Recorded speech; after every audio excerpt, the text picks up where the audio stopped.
3 years ago, in 11 months, July 24th, 2019, Bob Mueller sat in this room, in that chair, and told this committee, no collusion, no conspiracy, no coordination between President Trump and Russia.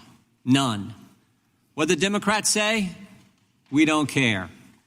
We're going to keep going after President Trump. In fact, they didn't even wait one day. The next day, the phone call between President Trump and President Zelensky became the basis for their impeachment. Republicans said maybe instead of the never-ending attacks on President Trump, maybe the country would be better off if we figured out how the whole false Trump-Russia narrative started. After 2.5 years of the Mueller investigation, 19 lawyers, 40 agents, $30 million, where they found nothing, maybe we should figure out how the whole lie started. And that's exactly what Mr. Durham has done.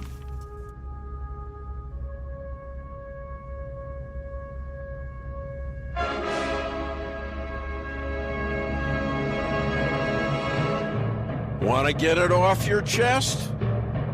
You're in the right place. They accuse this show of being run by boobs. Well, let me tell you something about us boobs. We're real and we're spectacular. Want politics and fun, sprinkled with a lot of laughs? Heard in every state in the Union and 770 cities around the world. We just finished our 14th year in broadcast excellence. Now, in our 15th year, the Dave Weinbaum Show is streaming live all over the world.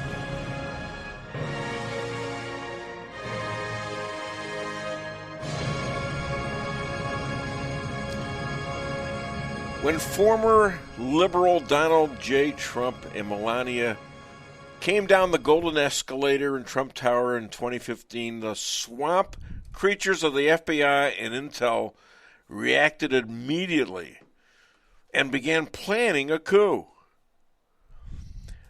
They pledged to fellow swamp creatures to destroy this man because they feared his innocence.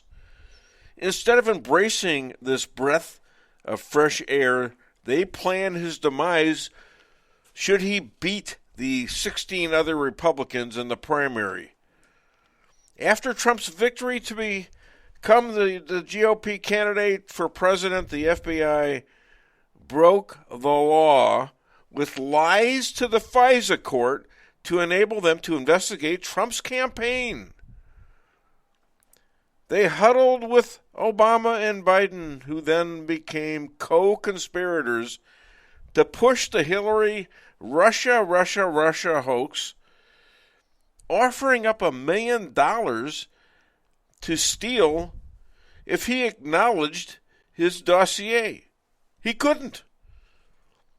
But knowing it was a made-up lie, they continued their treason. This barbarian attempt to overthrow a candidate became a quest for their own survival. So they kept going, doubling down for 8 years. Their fear of getting caught and charged could end very bad for them. From Mueller to Zelensky to 51 Intel liars to FBI shutting down social media about Hunter Biden's laptop, to the Reichstag like 1/6 fraud of an insurrection, to Alan Bragg's ridiculous indictment, and now Jack Smith's re-entrance in the coup, having served on Mueller's witch hunt, has indicted Trump, while Biden, Pence, Hillary, Sandy Berger, Bill Clinton, and Barack Obama abused classified documents and have never been charged. Finally, the GOP has some power. They have taken action, censuring the biggest liar of them all, Adam Schiff, and impeaching Biden. Let's not forget to pack our courage for our journey to save the United States of America. The FBI, the preeminent law enforcement agency in the world, failed in its fundamental mission of adherence to the rule of law. And unfortunately, I think once again, the Democrats will say, we don't care. It doesn't matter. We're never going to stop going after President Trump. In fact, 8 days ago, we saw how far they are willing to go with the indictment of President Trump. But frankly, this shouldn't surprise us. They told us their objective. In fact, it was an agent on the case of Crossfire Hurricane who told us what their objective was. We all remember the text message from Peter Strzok where he said, don't worry, we'll stop Trump. It started with the Crossfire Hurricane investigation. Mr. Durham has told us how wrong that was. Now we have an indictment of a former president who's winning in every single poll by his opponent's Justice Department.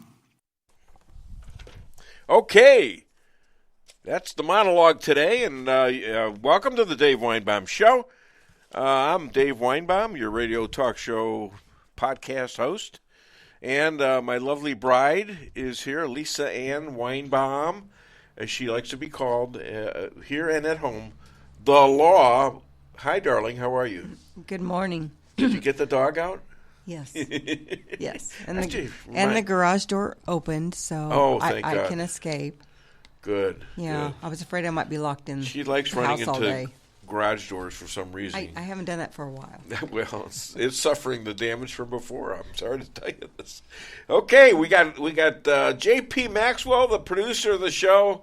Hi, JP. Good morning, everybody. We got Rick Henderson, who did all the clips and bits, and they were a little difficult this time, but he came through like a champion. And who else do we have? Oh, we've got guests coming on. We've got John Jeffrey Bradshaw in a couple of minutes, Rabbi Moshe Rothchild calling all the way from Efrat, Israel. We've got special guests, Daxton Weinbaum and Dawson Weinbaum. Daxton just played in his first golf tournament in Jefferson City, a course he has never seen before, and that should be really interesting. And Dawson is a Taekwondo expert who has plans in the future that I'm not sure are so wise. Elad Hakim is coming on the show. Tara Peters, Congress in the state representative, and we have Jeff Zink to talk about Arizona and the rest of the election mess all over this country. All right, so if that's okay with you, let's see. What do we do? Let's do. Let's finish up a clip or two of that. Let's do 12:13. Years, nothing has changed. Don't believe me? We interviewed Stephen D'Antuono, former head of the Washington field office when the Trump classified document case began. Mr. D'Antuono told the committee, interviewed him just 2 weeks ago today. Mr. D'Antuono told the committee that when he asked the Department of Justice, why is there no U.S. attorney assigned to the Trump classified document case? Headquarters said, because we're running it. He suggested the Miami field office should do the raid. Instead of sending the folks from Washington field office down to Miami, have the folks in the Miami field office do it. Headquarters said no. He suggested there shouldn't be a raid. Instead, they should continue to work with President Trump's lawyers. Once again, headquarters said no. Mr. D'Antuono even said, how about when we get there? When we arrive at President Trump's home, we then call his lawyer and we do the search together. Again, headquarters said no. Any one of us could be next. In fact, it's already started. Parents at school board meetings are terrorists. Pro-life Catholics are extremists. Even journalists aren't safe. Federal Trade Commission, 13 letters. One of those letters to Twitter said, who are the journalists you're talking to? Think about that. They named 4 people personally. 2 come and testify in front of this committee. While they're in front of this committee, Democrats are asking them to reveal their sources, violate First Amendment principles. One of them, Matt Taibbi, while he's sitting at that table testifying to the Judiciary Committee, the IRS is knocking on his door. Parents, Catholics, journalists, but guess who gets it the worst? Guess who gets it the worst? Whistleblowers. If you dare come forward and tell Congress what's going on, look out. Ladies and gentlemen, we're here with a special guest, our opening act, 255 years old, and usually wears a tinfoil hat to keep all the knowledge he has from being born around the Civil War time. I mean, not civil, way before that. The Revolutionary War. Used to hang out with George Washington, Ben Franklin, Thomas Jefferson, pick up pioneer women in Ye Old Tavern in Virginia, at the time the only one in Virginia. Please welcome, all the way from, well, I don't know where the hell he is right now. I think he's at shooting practice, or maybe he's just taking a vacation. Please welcome John Jeffrey Bradshaw. Hi, JJ. What's going on? Where you at? Well, I am in Licking, Missouri, at the Intercounty Electric Members Meeting. Come down here to hear a little bit of bluegrass, and let me tell you, this last week's news, Dave, has got three things in it that I think are significant. You ready to hear them? I'm ready. Number one, Hunter Biden. Hunter Biden has agreed to a plea deal with DOJ, the politicized DOJ, in which he pleads guilty to 2 counts of tax evasion, largely over about $3 million that he didn't pay taxes on. This has nothing to do with the other $5 million that his daddy got. They chose not to prosecute any of that because, well, apparently his daddy is Teflon and not prosecutable. Dave, this was a pretty darn sweet deal. You or I could not get this deal. But the part of that sticks in my craw is the ATF part of it. Hunter Biden, a drug addict, filled out an ATF form 4473. I've filled out a lot of them in my lifetime. It's required when you purchase a gun from a gun dealer, and you get a background check done. It's called an NIC, the National Instant Check. Hunter lied on that and claimed that he did not use drugs. This is a felony. It's a federal felony. It's possible to get 5 years prison for doing that as a first offender. It's possible to get 15 years if you happen to be a persistent offender lying on this form. He got the gun. Later, I think his girlfriend threw it in a dumpster less than 1,000 feet from a public school. But what he got was called diversion. And diversion is, it's a pansy thing from the ATF where the DOJ chooses not to prosecute you. They instead give you a probation and you go to drug rehab and do some other probationary things for a couple of years. Dave, if you or I had done what he has done, we would be looking at 5 years in federal prison. This young man got a walk. He got a pass on all of this stuff. I don't know. Did he get a pass? Slid through this thing. Well, I guess the judge has to okay the felony charge in court, and I guess there's probably nothing to stop him now. But let's talk a little bit about the money. Anybody concerned about the source of all this money and where it was coming from? Well, apparently it never came up, Dave. So he's paying money on millions and millions and millions of dollars. Could it be possible that he was actually sharing that with his father and he was getting it from foreign countries? Yeah, you and I both know that's exactly what happened. Okay. $5 million went to the big guy, $3 million to Hunter Biden, which he chose not to pay taxes on. This tells you how stupid this guy is. Had he paid taxes on that income, none of this would have happened, except maybe the ATF charge. But the fact is, it shows me that the DOJ is choosing to soft pedal this thing because his daddy's the president. Now, think about this, Dave. If Donald Trump's son had done the same darn thing, don't you think this would be headline news? They would drag him out in a perp walk in handcuffs, and DOJ would vigorously prosecute that. But because it doesn't matter. They're all saying that all the Trump kids are crooks without any evidence, without any proof. They're saying it right now. It doesn't matter. I'd very much like to see some evidence on that. Well, they're not. They don't have any evidence, and we got tons of evidence. And so the DOJ, the very much Barack Obama politicized DOJ, and of course it stayed politicized under silly Joe Biden.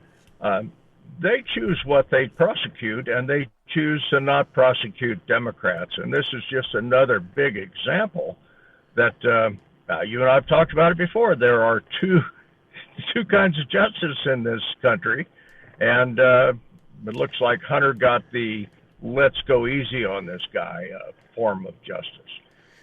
No, that's not. There is no justice system right now in this country. Lawyers everywhere ought to be ashamed of what their fellow lawyers and judges have done to this country. They have destroyed any faith any of us have of getting a fair trial or a fair shot like everyone else ought to be getting in this country. There is no justice system. Zero faith in the DOJ. I have zero faith in the FBI. It's clear that they're now a political arm of the Democrat Party and in no way interested in justice for anybody that happens to have a D behind their name. This is, Dave, this has gotten so bad they don't even try to hide it anymore. They're very arrogant about it. At least during the Clinton administration, they tried to hide it. They sweep it under the rug. These guys are not even interested in hiding it. They don't care. They know there's not a darn thing we can do about it. What a damn shame that is, Dave, that our country has come to this. Well, let's see. So Hunter Biden was. You got the Republicans finally did something. Whether you think it's adequate or not adequate, it's not enough, obviously. But they did censure that liar, Adam Schiff. They censured his butt. With the Democrats all whining and hissing and all this other crap, which was really quite a display, I believe, for the American people to see what they really are. Okay, that was. And number two, they brought up impeachment of Biden. I think they're bringing it to the floor. That's right. So fine, it's something. Censuring Schiff was a 213 to 209 vote, and 6 Republicans voted present. Yeah, well. Now, those guys are rhinos and really need to be voted out at the next election cycle because it's pretty clear they do not have the interests of the citizens of this country at heart. But, yeah, I was tickled that Adam Schiff got censured. It needed to happen about a decade ago. This guy is the biggest leaker around. Yeah. Walks right out of the Oval Office and starts talking to reporters about things that are classified. He's not leaking. He's lying. According to Durham, none of what Schiff kept saying was true. It was a made-up lie, costing this country millions and millions and millions of dollars of money spent in phony investigations, like the Mueller. You segued right into the next thing I was going to talk about. I had a feeling. Go ahead. Well, you're either psychic or psychotic. I'm psychotic. The jury's not in on that yet. I was going to be a psychic, but there's no future in it. Yeah, isn't that the truth? You got to be good at it. Yeah, you're right. Durham testified before House Judiciary Committee on Wednesday. I think that was about 6 hours. I watched most of it. How's that? I read the transcript. I can't stand to watch that stuff. I love to watch that stuff. It is amazing to watch how the Democrats try to beat this guy up. And, there were flaws in his argument, but I'm going to let you talk about that first. Well, I thought it was very interesting that, of course, if you've read the Durham report, all this stuff is in there. What they were doing was asking about the nuances of this. And Durham made it pretty clear that there was absolutely no facts in Russia, Russia, Russia. And the fact is that the FBI and DOJ chose to ignore facts that came in that suggested that this was all a fallacy. It was all made up. Yeah. Duchenko and Dolan. Duchenko received $200,000 from the Hillary for Dictator campaign to make this stuff up. The Steele report was a nothing burger, Dave. It was two buns with absolutely nothing in between, and the FBI chose to ignore that. And if you look at the folks in the FBI that strongly pursued this thing, they're all Marxists. These are people that are anti-Trumpers 100%. And Durham made parts of that clear. Now, I wish he'd been a lot more forceful, but perhaps when you're testifying to the House Judiciary Committee, you're limited in what you can say. But yeah, Durham made it clear, I think, that this thing was all a big nothing burger. It was nothing but a persecution. Well, but he implied the Democrats. Let me interrupt just for a second. Let me interrupt for just a second. He implied that what they did was, it was not just doing this stuff. This stuff was illegal. This stuff was trying to overthrow first a candidate from running for office, and then a sitting president, and even after his presidency, trying to railroad him into jail. It's illegal to do what they're doing. Where are the indictments? I'd like to see some indictments. You know, it's funny that Durham never turned any of this stuff over for indictments. Maybe that was not the purview of his investigation. I don't know. I'm not privy to that information. But let me ask you this. If he had said, okay, these people, X, Y, and Z, need to be indicted for what they had done, would the DOJ actually pursue that? No, of course not. But you know what? Totally correct. You gotta say what you saw, and he did that for the most part. Except he said it was criminal activity. Often, well, where there's criminal activity, especially where it comes to overthrowing our government, one would think that that no one is immune from that. Obviously, Donald Trump didn't do anything wrong significantly, and he's being indicted left and right now. Yes, he is. In fact, this is nothing but if he gets convicted of all this, he'll be in jail for 400 years. Yeah. Like I said, it's a two-tiered justice system, and if you happen to have a D behind your name, you get a pass. Hunter got a pass. Joe's getting a pass. Now, the Republicans in the House of Representatives are at least making some noise about these things. But is a vote for impeachment in the House going to occur? Well, it may come to a vote, but they'll not vote to impeach. We got too many Democrats. So what do you do? This is wait a minute. In the House, you can impeach just with a majority. In the Senate is where you have to have 67 votes out of 100. Yeah, in a Democrat Senate, not going to happen. Okay, that's fine with me. That's fine with me. But you know what? Let's get it out there. Let's put it on. Agreed. You know, they did it. They did it, and they were phonies, and they were wrong. We're going to do it and do it right. And you know what? America is going to watch this, whether there's a actual impeachment conviction or not. I want America to see the facts because they've been led around thinking that Trump's horrible, and that's not true. Trump may be an is a victim. Moment in this thing, Dave, is if articles of impeachment are filed in the House of Representatives, an investigation has to occur. Now, if this is a real investigation, all of the Biden dirt will come to light. Exactly. In testimony in the House. That part politically may be damning for him, and I certainly hope it is. I'd love to see this stuff aired. And whether it passes in the Senate or not, it's unlikely, but it's really not important if you can get all this information out to the citizens of this country. Now, I think we're on the same we're on the same page with that, JJ.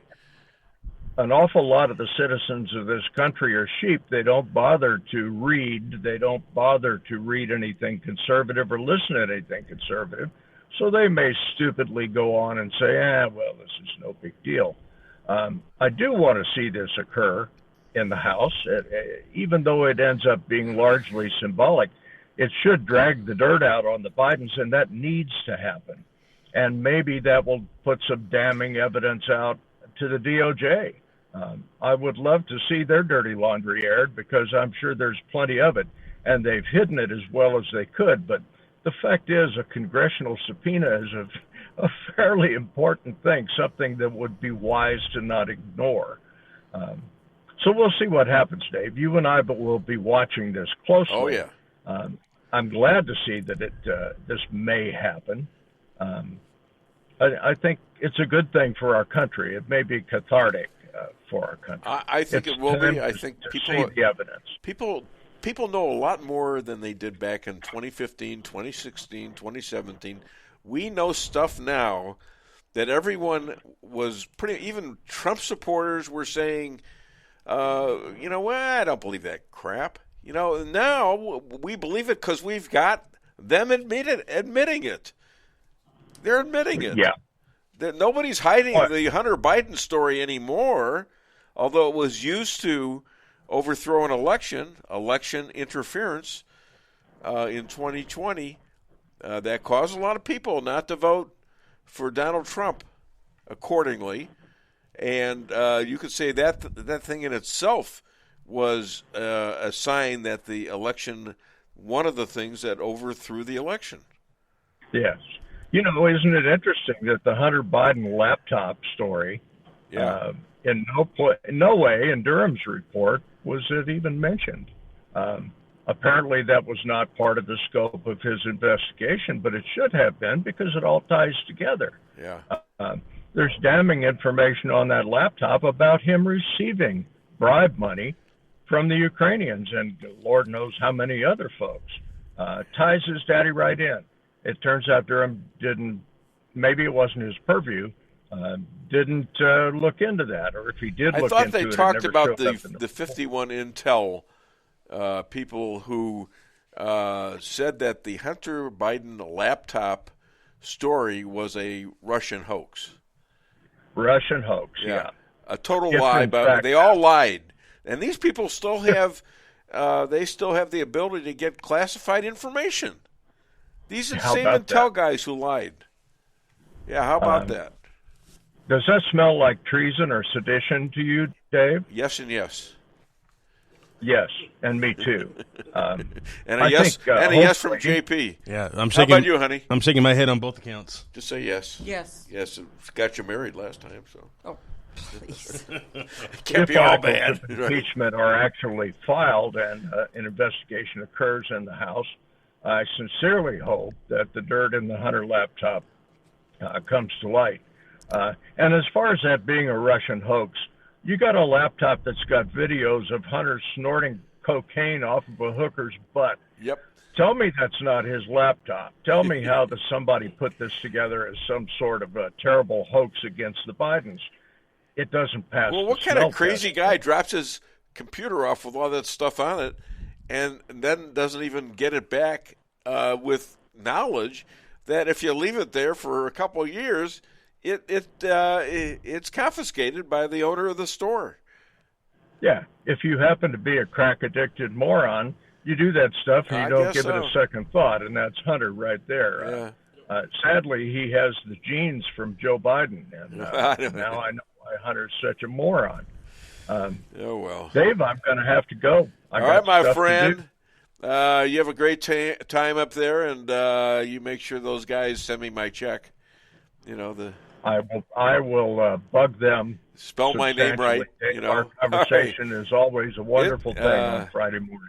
What is it? It's Intercounty Electric. Yeah, we do a lot of business with them. Intercounty Electric membership meeting. Yep. All right. Tell them hi. Weinbaum says hi. Okay. Thanks, JJ. Let's hear it for John Jeffrey. Talk to you Friday. Bradshaw next Friday. A great guy. A great opening act, too. Up next, we've got Rabbi Moshe Rothchild. It's 4:30. We're in Rolla, Missouri. Not 4:30. It's see, the clock is still wrong. It's 8:30.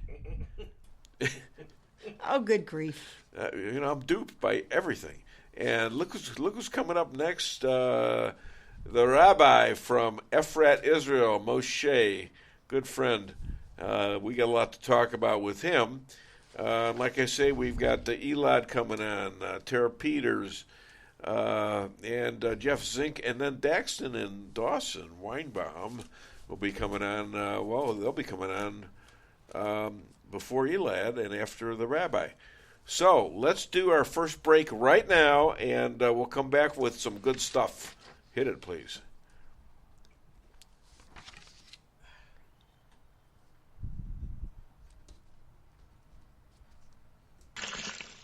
Honey, what are you doing? What does it look like I'm doing? It looks like you're filling up a swimming pool. Yep, I'm filling up a swimming pool. In our living room? How else am I going to watch the game and stay cool? If your AC is on the fritz, call Hartley's Climate Control. Hartley's is the area's best in HVAC repairs, installs, and maintenance. Knowledgeable, honest, and dependable. Serving Rolla and the surrounding areas for commercial or residential needs. Hartley's Climate Control. Community born, community raised, community serving. Call Hartley's Climate Control today at 573-368-3163.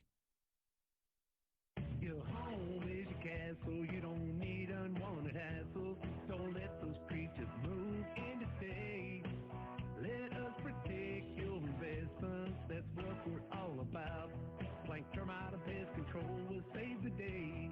Plank is locally owned and family operated right here in Rolla, a Google preferred business. Our customer service and your satisfaction is our #1 goal. So call Plank today at 368-3333.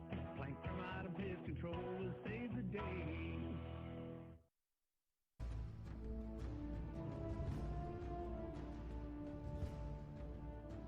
Never be too coy to tell your friends and family about Koi Sushi and Hibachi.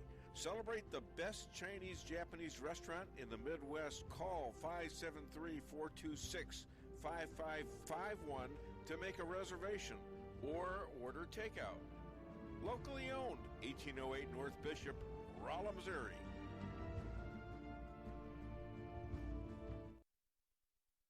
We can sum up McDonald's new crispy chicken sandwich in one word. Crispy, but also juicy and tender. Okay, it's crispy, juicy, tender, all one word. But then, also pickle. Oh, and potato bun, which is 2 words. Okay, we can't sum up our new crispy chicken sandwich in one word, so you'll just have to try it to understand it. Order ahead on the McDonald's app at participating McDonald's. Ba-da-ba-ba-ba. Merrill's Quarry and Asphalt, 40 years serving cities, counties, and everyday businesses with driveways for people who live and work in our little piece of heaven right smack dab in the middle of America. Call 573-578-9101 for your free estimate of rocking, rolling, paving, driveways, sealing, and striping, too. That's 573-578-9101 for your free estimate. Your home is your castle. You don't need unwanted hassle. Don't let those creatures move in to stay.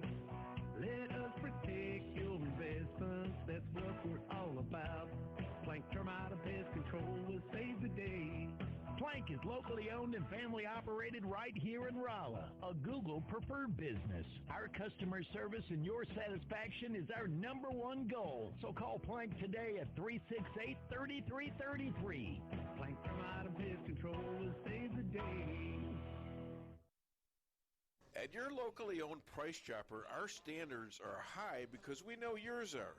See for yourself what an incredible fresh selection of grocery items we have in store. Talk to our expert meat associates about what you're looking for.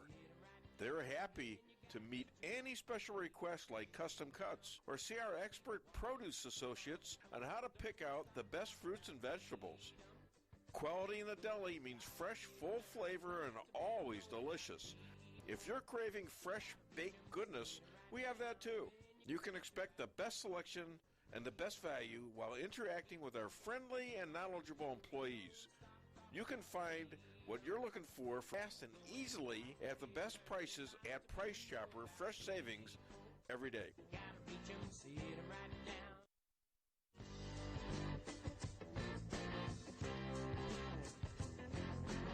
A-Car Real Estate, where experience matters. 532 million sold since 2003, the #1 sales volume in Phelps County. As a client for decades, I can say they are the best in mid-Missouri. Call 573-368-7355. That's 573-368-7355 for the best real estate experience you'll ever have.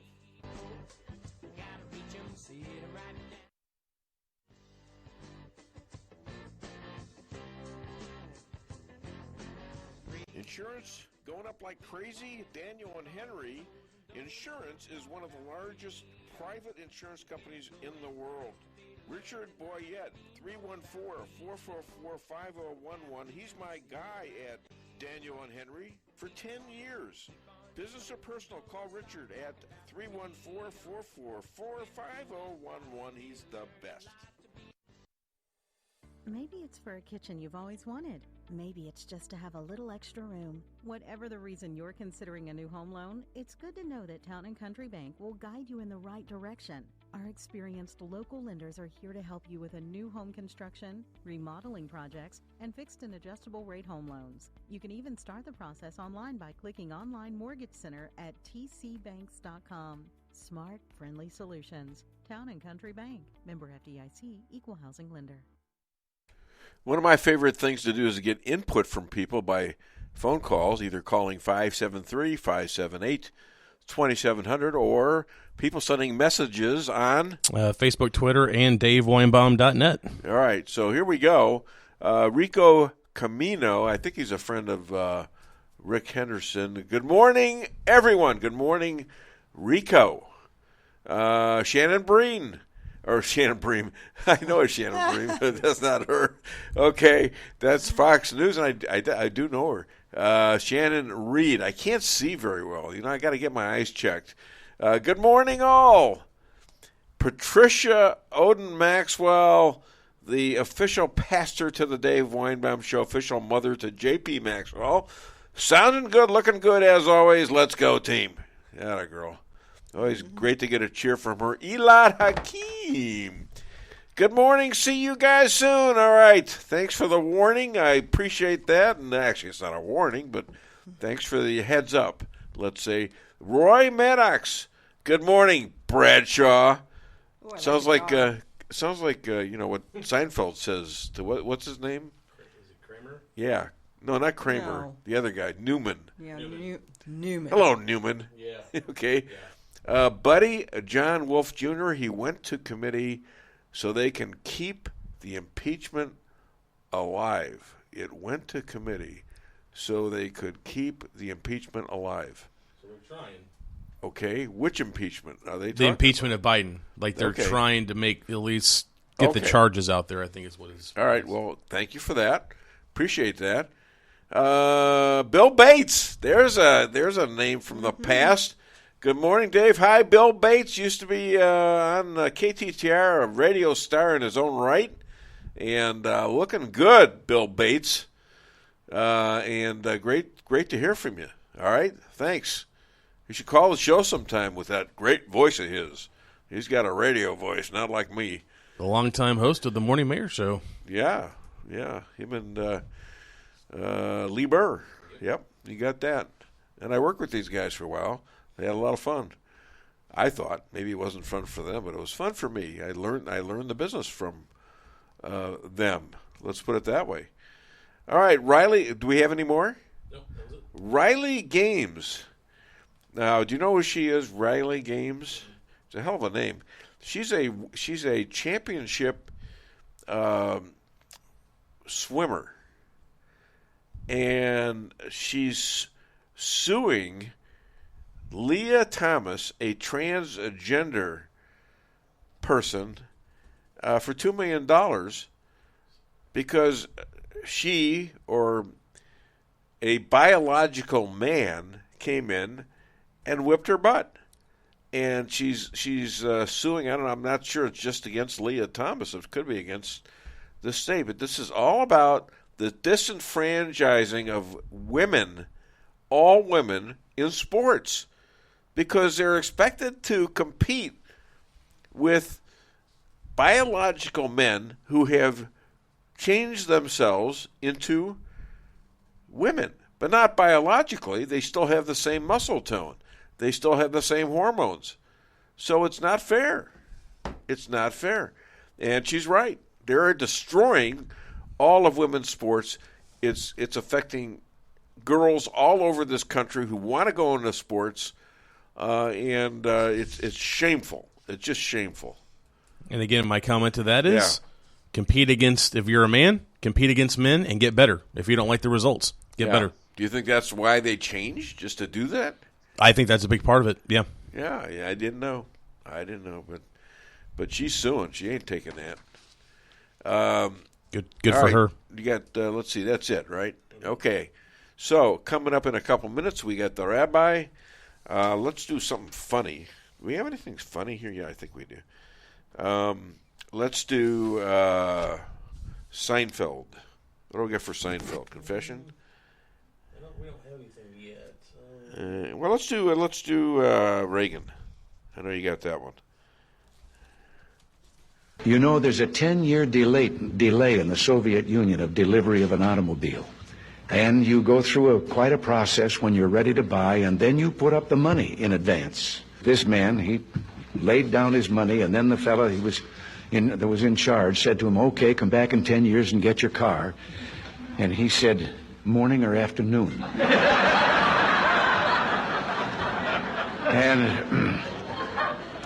And the fellow behind the counter said, well, 10 years from now, what difference does it make? And he said, well, the plumber's coming in the morning.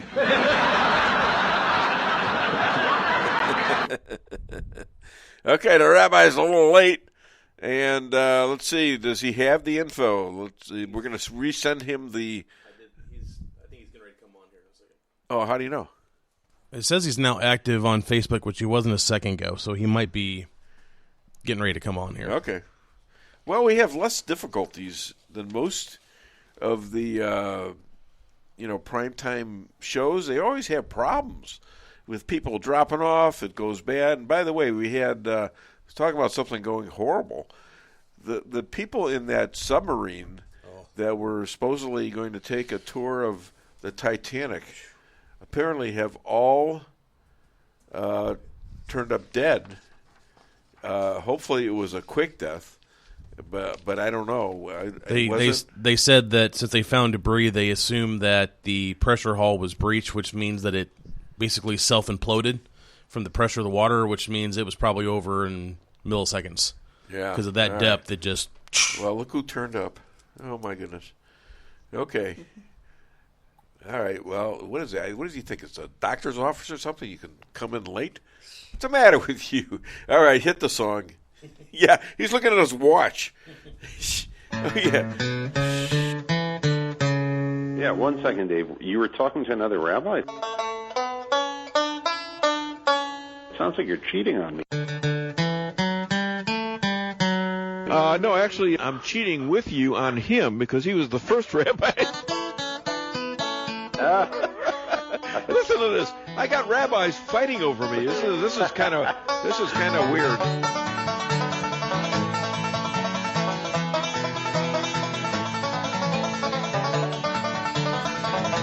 Challah bread breaker.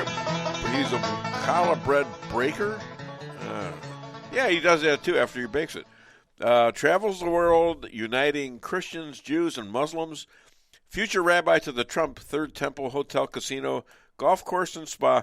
Please welcome, all the way from Efrat, Israel, Rabbi Moshe Rothchild.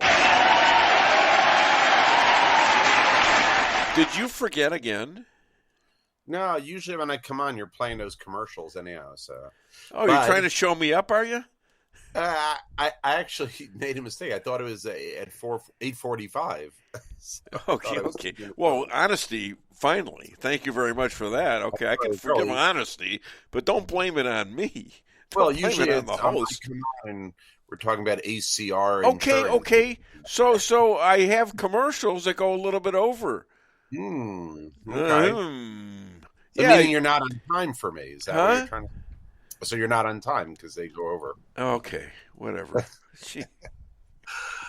I could say some things, but you're late. That's what he's saying. He's got a bigger position with God than I do, and I can't fight that. He's using his power over me. It's terrible. So the Biden administration demands Israeli accountability on the settler rampage against Palestinians in Eli. What do you know about that? I know you know a lot about it, but tell us what you know.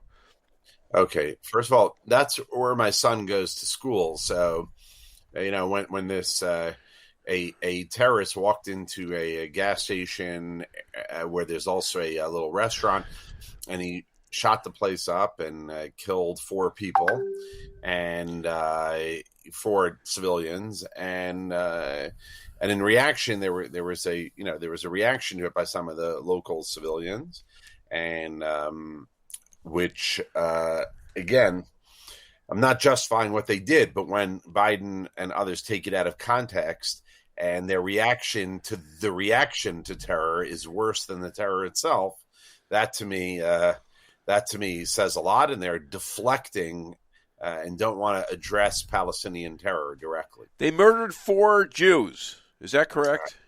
That's correct. And so the Jews are not supposed to come after them. Is that correct too? That's right. That's the basis of the Biden administration. Right. And the U.S. ambassador to Israel made a similar comment. Again, they react to the reaction. They don't care about the terror against the Jews. When the Jews fight back, nobody likes that. It's the same thing with blacks in this country. They react to the victims and blame them. Right. They arrest them, not if it's black, and that hurts the black community terribly because a lot of the victims are black. Right. So, anyways, Netanyahu announced the building of 1,000 new homes in the Eli settlement, which I think is a great solution to that. What do you think? Yeah, that has, that was under the Menachem Begin government. They started this. This was the response to terror. You attack us, we build. You're damn right. The exact thing that you want to prevent is that, meaning you don't want Jews in the land. So if you attack us, for every terror attack, we're going to build 100 houses, 1,000 houses. And I think it's the perfect response. I couldn't agree with you more, and I hate agreeing with you naturally. But at this point, and by the way, thanks for all the chauffeurs that my dog has eaten. She's trying to go little curls down her ears and little tits coming out of her. You know what? I think she's turning into a female rabbi dog. Yeah. Yeah, there you go. She actually ate the chauffeurs. These are ram horns, right? Yeah.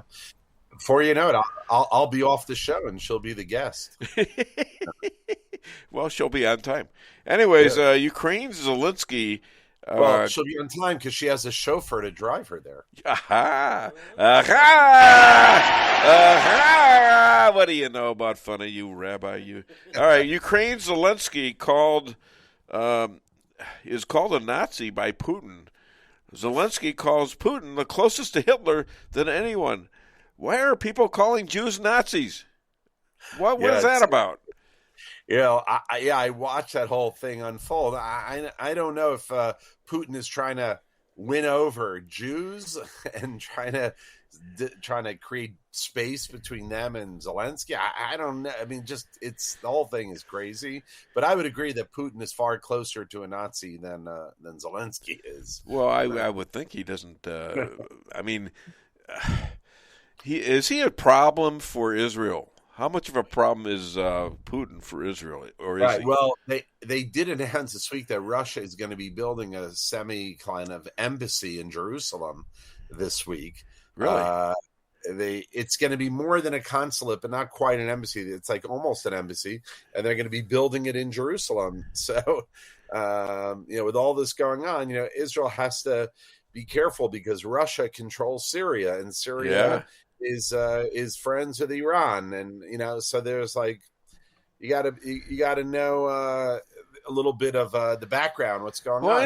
Any more information about Iran getting like $17 billion in a new, renewed plan from the United States, so they can send that all the some of the military equipment to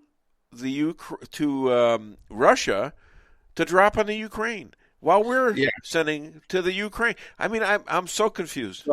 Well, first of all, you're leaving out one important thing. Yes, Iran is getting $17 billion from the U.S., but they have to pay shipping and handling. So it's going to be. Is this an Amazon deal? I didn't know Amazon was selling drones, deadly drones. Wow. Yeah, it's $19.99 shipping. Damn and it! I should have bought that stock. I don't know why I didn't. But part of the deal is that they can't sell their drones to Russia. And Netanyahu has been calling this the mini deal. Basically, the background, from what I've heard, is that if Biden didn't do something, then Israel was going to attack Iran alone. And so Biden kind of rushed through this mini deal to prevent Israel from attacking Iran. That's Why? kind of the background. What does he care? Well, ostensibly, he doesn't want a meltdown in the Middle East between Iran and Israel, and that's what they're reporting here. So tell them to shut the hell up about Jews being killed and not being able to retaliate. Right. That's a good way to stop the problems. Yeah, that would be a very good start. City University of New York, that's called CUNY, has endorsed re-election of New York City Council member Charles Barron, who is anti-Semitic and accuses Israel of hurting Palestinian women and children's stealing of the land. No, he's actually claiming that women and children's of Palestine have been stolen by Israel. Yeah. He's been involved in politics in New York for a while. And, I guess he's our, what do you call her, Cory Bush, oh, gosh. Yeah. Where, you have this unholy alliance between the black community and the anti-Israel community.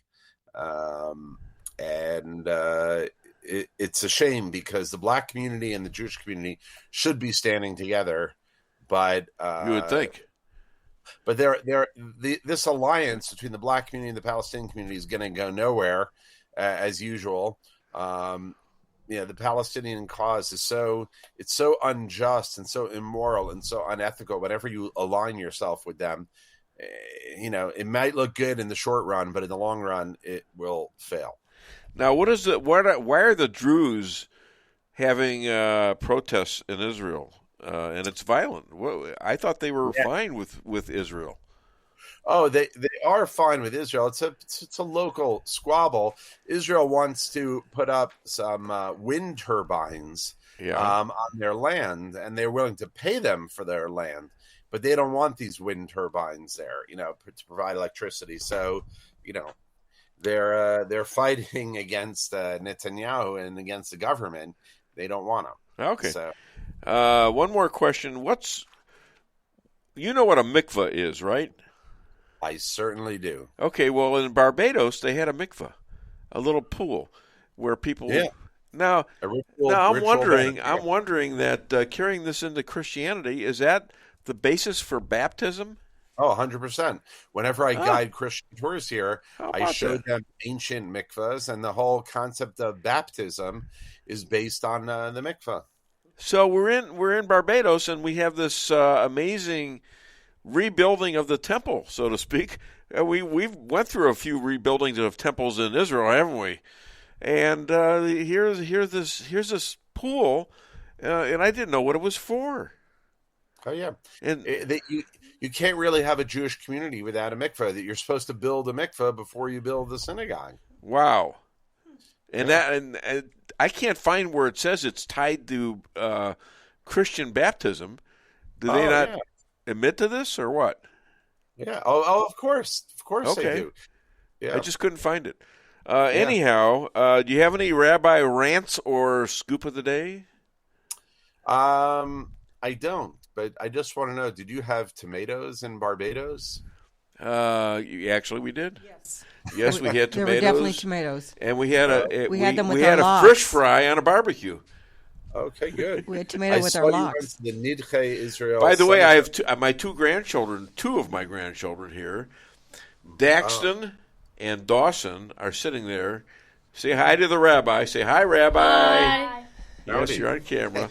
And we're going to. You know what? We're going to be talking about their heroics in sports. Well, can I ask them a question first? Yeah, go ahead. Ask them a question. Yeah. Is your grandfather? Is he a good grandpa? Am I a good grandpa? Yes. Yeah. Okay. Yeah. Okay. They like me so far. All right. They're in the will. So what the hell? So other than DaveWeinbaum.net, where can people find and contribute to you? Yeah, they can go to IsraelAlliance.org or Facebook.com/Israel Alliance. We'd love to hear from you. You know, I think I'm still on Barbados time because I got up at 4 on Thursday and made coffee and didn't get it at 6 o'clock. Lisa gets her cup of coffee, but not mine. She says, I was surprised to see you. I thought you were still in bed with you. I says, well, better bring him a cup of coffee too because it wasn't me. I don't know. I don't know about applause for that one. What do you know about funny? Okay. All right. Shabbat shalom, my friend. All right. Shabbat shalom. All right. Take Hi care. to Yonit and the kids. Okay. Okay. Take care. Stay safe. Bye. Okay. So I'm here with Daxton and Dawson. Let's start off with Daxton, who played. What happened? What had happened the other day? What did you do? I played 9 holes at Jeff City in a tournament. Yeah, and I got 2 birdies. Two birdies, and well, hold on a minute. So somebody like you put the ball up and you hit it once or twice, and then you hit it again, or what? I mean, if you hit a bad one, did you have to go shoot the bad one? Yeah. Really? It was real golf then. Real golf. Not like you play. That's right. That's right. Thank you for pointing out my cheating. But that's when I'm playing with the same rules as the other old people. Okay. But he actually birdied 2 holes on a big course, playing from the kids' tees. And how many people were you competing against? I think it was 12. 12. Yeah. Okay. So you finished 5th. Is that correct? Yep. So, in other words, if you were a professional golfer, you would probably make it to the cut. In other words, you would be playing the 3rd and 4th days of the tournament. Yeah. So, what did you do the day? Was it the day before that we had a little lesson for you guys? Yeah. Well, I got to the golf course at like 8 and had golf league. Then I golfed 9 holes, and then I had lessons with Chad Green. Yeah. And he basically What did you get out of that? He told me do not get in your head whenever you hit a bad shot, because the kids that I was golfing with, they got really mad whenever they would hit a bad shot, and they one of the kids threw their club. Oh no. Yeah. Okay, so you kept your cool. Yeah. So you made some bad shots. You admit to that, right? Yeah. Who doesn't make bad shots? Okay. All right, I'm going to get to this gentleman here, Dawson. What are you, like 25 years old now? Yeah. Yeah, he's 25 years old. He's still just 13. Okay, but he's almost as tall as you, isn't he? No, not yet. He's like to my chin. I'm pretty close. All right, so what do you do? Talking to the mic there, all right? What do you do for sports? Don't you do something like taekwondo? Yeah, I do taekwondo. and a bunch of other sports. You golf too. Yeah, I golf. Yeah, you like golf? Yeah. Yeah, and you're getting better. You're getting better and better and better, and you're learning that you're going to make some bad shots. You're going to make a lot of bad shots, and you're learning how to recover. If you guys watch a pro tournament, you'll see them making some bad shots, just inexplicably. And through your life, you're going to make bad shots, and you gotta keep your mindset and plan your next shot. Isn't that right? Mm-hmm. Just like the bad shot didn't happen. All right. Now, you told them that when you get your next belt, what did you tell the people there you were going to do? I don't know. Did you say? Oh, MMA. MMA. So you want to be an MMA fighter? Is that correct? Yes. You are out of your mind. Okay. Do not do that, please. I'm begging you. Watch how badly they get hurt. All right. You also play basketball. Basketball is my favorite game, and you're pretty good at that too, aren't you? Yeah. Yeah. All right. What else? What other sports do you play, Dax? I play football, wrestling, and track. I do track. What do you do in track? I didn't even know that. I run the 100-meter, 400-meter, long jump, and triple jump. Oh wow. Yeah. And you do okay in school? Yeah. All A's. All A's. Mhm. And Dawson is sitting there pointing at you and saying, "No way." He doesn't know what he's talking about. Oh, I know what I'm talking about. Oh, he knows. How do you do in school, Dawson? Dawson? Huh? Good. Okay. And what other things you have? You like to draw stuff. You're an artist, right? Is that what you're going to be when you grow up? I'm planning on it. Okay. What are you looking at? I was going to say, we still have 2 drawings on our I know. refrigerator. I could have brought one. That look like cracked heads, cracked eggs. Yeah, pictures of me. They're supposed to be your wrinkles. Yeah, thanks a lot for that. Okay, and Dax, what do you want to be when you grow up? You know? A politician or a pro golfer. Hey, Vay. Oh, wow. You know what? I think, if you look at it, if you've got the temperament, I know you've got the game. The temperament is the big deal. The ability to go in and not do well and just keep your mind on it, keep trying to improve, keep trying to fix things. I think you could do it, and I think you could do it too. Just remember not to be like Happy Gilmore. Yes, that's right. We do not throw clubs around and beat up on hosts and things like that. Yes, Gilmore is not a good example of what golf ought to be. Although they calm him down in the end, right? Yeah. Right? All right. I've seen you break a club. Yeah, I did. I have. You're right. I've seen I admit it. Throw a couple too. Yeah. It didn't improve your game a bit. I don't do it much anymore. I'm into control. I have had the same problems as other golfers of getting adjusted, and now you play with me. I'm not too bad, am I? No. All right. So you can overcome things, and thanks for pointing that out, though. No, it's very important. It's a good example. I admit my. Don't be like Papa D. I admit my faults. Well, be like Papa D now. Okay. You would improve. Fair enough. Yes. I have a question. Yes. Whenever Dax said that he wants to be a politician or a pro golfer, what's a politician? It's something we talk a lot about on this show. This is a political show, and we talk a lot about what they do and why they do it, and corruption, good ones, bad ones. And it's a very interesting field for me because I've been watching this stuff all my life. It's people who want to help run our government. Yeah, and some of them want to run make rules for people. Some of them want to run the government and do a good job. Some want to run the government and just be rich and be powerful, and it doesn't matter who you are or I am. So we try to cross into who does that and who is legitimately wanting to serve the people. All right. Anything else you want to say that's clean? Okay.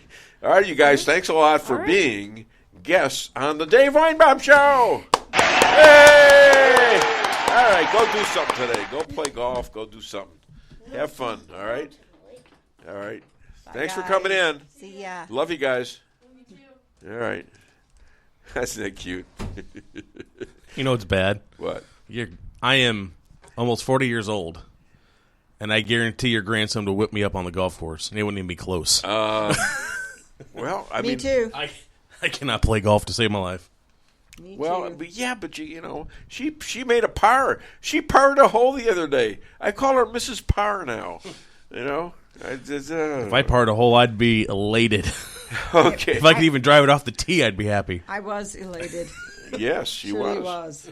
I was have elated. a lot of that. I was elated. I used to not really give golfers like Tiger Woods and others that much credit for being a golfer until I tried it and realized, holy crap, this is really tough. Well, it's a mind game. It really is. It's pretty much all in your mind, and you got to learn. I mean, you got to live and learn. I was at their lessons, learning myself, even asking the coach a question or two about stuff. He's a great coach, by the way, Chad Green, and his team finished in the top eight of nationals, and they hadn't been to that tournament since 1969. What was that, 54 years, right? Yeah, and I had Chad Green on my sports show after that. In fact, he gave us a live update after round 2 there, and that was just after S&T fell off the next day. But really a great representation. Then we had Jonathan Jordan, who's a local golfer for Rolla, win the first Class 4 state championship for Rolla, and the team finished second just behind the leaders.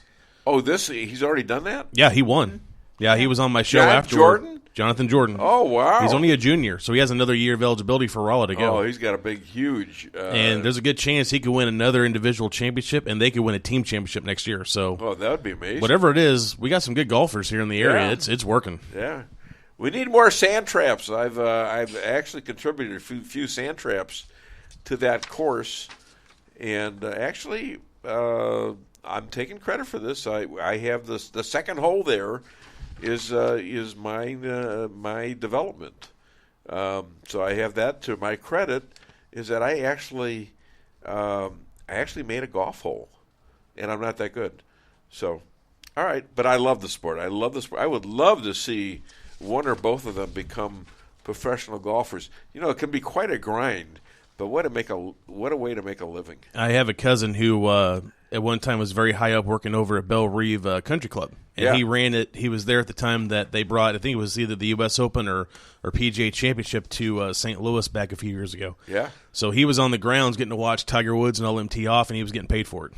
Yeah. He says the best way that he could have worked in his life. I played that course. I think it was pre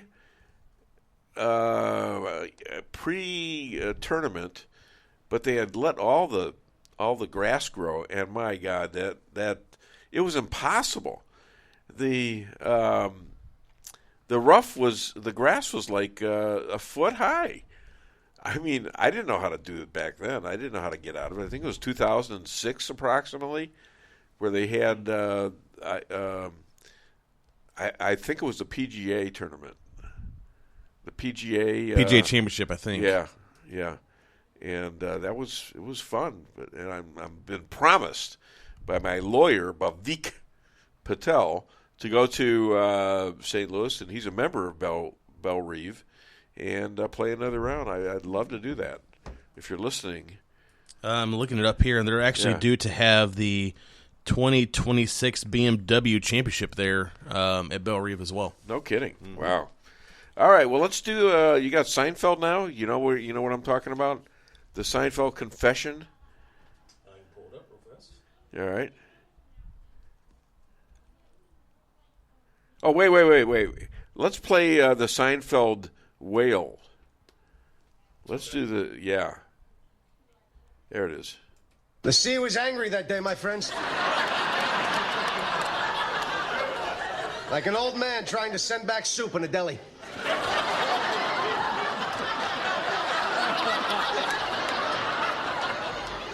I got about 50 feet out, and suddenly, the great beast appeared before me.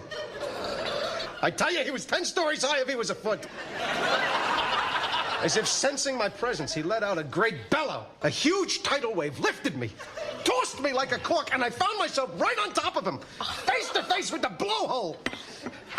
I could barely see from the waves crashing down upon me, but I knew something was there. So I reached my hand in, felt around, and pulled out the obstruction.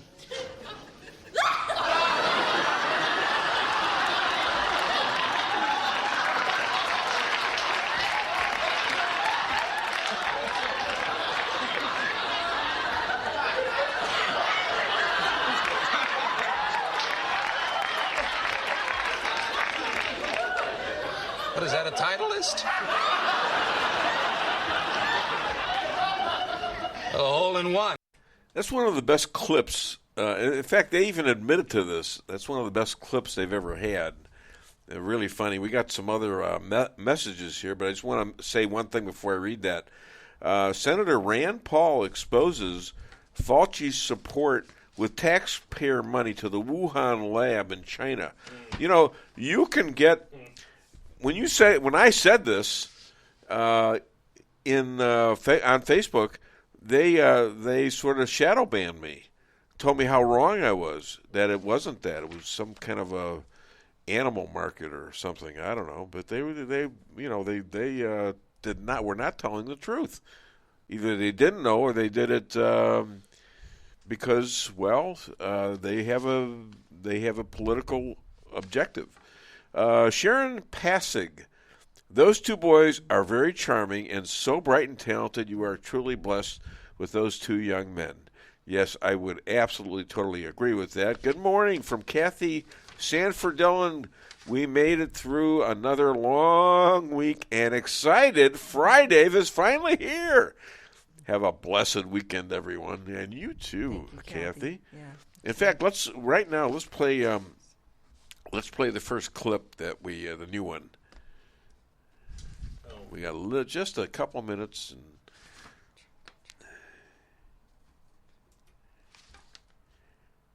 it's last week's show. So you have these guys who, the other presidents who also had problems, like the Clintons putting nuclear code in their sock drawer. Hello. You had the idiot that was out there, Sandy Berger. He was out there stuffing his pants with classified documents. Nothing happened there. Hillary's secret showing up on Wiener's laptop, right? Hillary Clinton is laughing her ass off at this. I like the fact that state secrets showed up on Anthony Weiner's laptop, right between his porno pictures.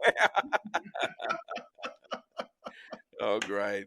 Here's something, Chris Adama. Black on black crime is ignored if the victim is a conservative. Yeah, okay, you got that. He's coming on next. Yeah, we ran into him down at the I heard patriotism conference last week. I heard. You know what's interesting about this, and we were talking about this with JJ Bradshaw, who's on the show, and he's talking about Elad Hakim, and you're talking about Adamo, and I'm thinking, all these people that come on my show for the last 14, 15 years, they all seem to talk to each other. Well, that's because you're the center of the universe. Damn conspiracy is what it is. You're trying to get rid of me. No, you're just the center of the universe. We're all bound by gravity to rotate around you. Oh God, I'm gonna save that one.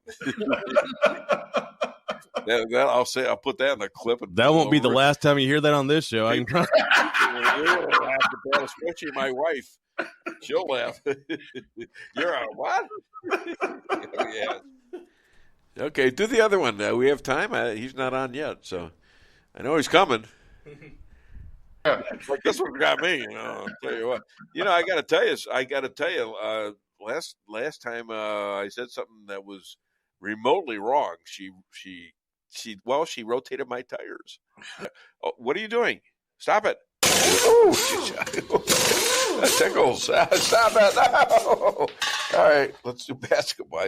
I lost my nuts. I just damn. We gotta go straight to the basketball now. I think my nuts just dropped off. Oh man, that hurt. God, I hope you're smiling. Were you expecting that? I don't think you were. There you go.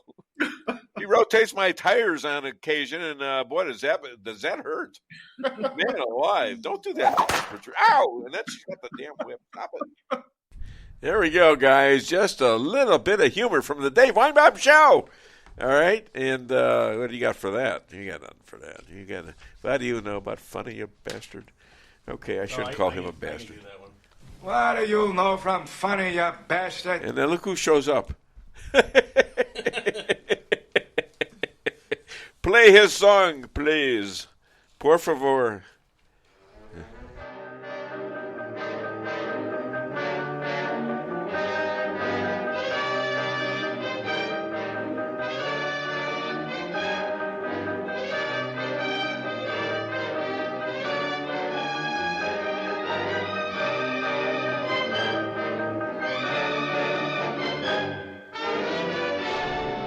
Powerhouse South Florida lawyer, writer of the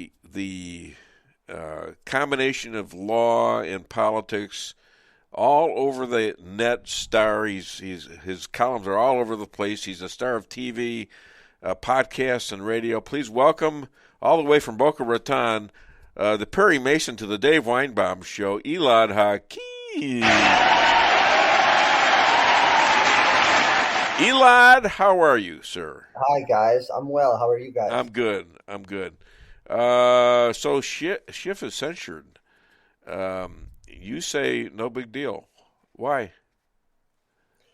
Well, I just think that they should have done something that was more extreme. They turned down an opportunity to fine him, and there were some constitutional concerns about the extreme nature of the fine, or they could have tried to expel him, but instead they censured him, and it's basically, in my opinion, it's a nothing burger.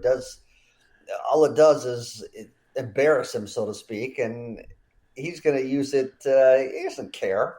Schiff doesn't. You think he's going to get embarrassed by being slapped on the wrist by the Republicans in the House? I'm not worried about his reaction. I'm worried that the Republicans don't do anything. So this is something to me, Elad, that they did something. They did something. They recognized him as a liar and a cheat. And okay, that might maybe the crazy some of the crazies on the left, they don't care. Sure, it's a big deal. Yeah, how dare you and all that, and we're going to get you back. But they always do that anyway. So why not come up with one thing that's going to pay? It wasn't for them. It was for us to know that some Republicans are going to do something about this. Listen, yes, you're right. But when you say us, there are many of us that expect more when the circumstances are the way they are. I mean, this is a slap on the wrist. It hasn't happened often. I think he's like the 26th who's actually gotten censored. Not many, yeah. But it's just like the Republicans. These are the same Republicans, Dave, that refused to impeach Biden just recently. They decided, well, you didn't follow the proper protocol. We have to send it through committee. Give it a rest. You think if this was the Democrats, a Republican wouldn't have been impeached already? This is a joke. The Republican Party is weak. Okay, well, it's weak. I'm talking in generalizations, but it's going to committee right now. It's going to committee right now, and they're going to impeach him. Okay, that's another great thing. It's not going to result in the Democrats voting him out, although somehow they're going to get rid of this guy, and he's not going to be I don't think he's going to be the candidate. Do you? Yeah, I mean, listen, I do. So long as he is the still. It remains somewhat lucid in his own mind. I do. I mean, who else did they lucid? Put up there? Did you say the word Biden and lucid in the same? I said lucid in his own mind. In his own mind.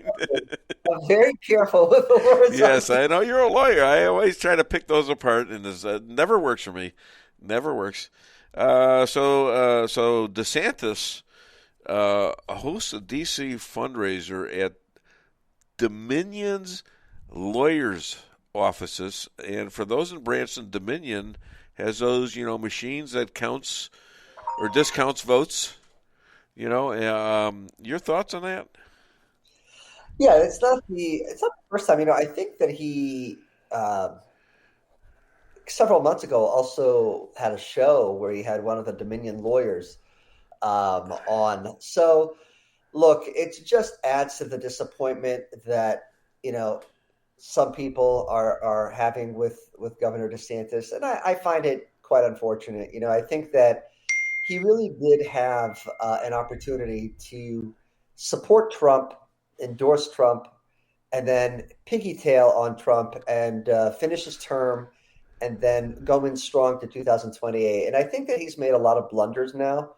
And I think it may just be by way of bad advisors and bad people who are not doing such a great job on his campaign team. But yeah, this is just another one of those things.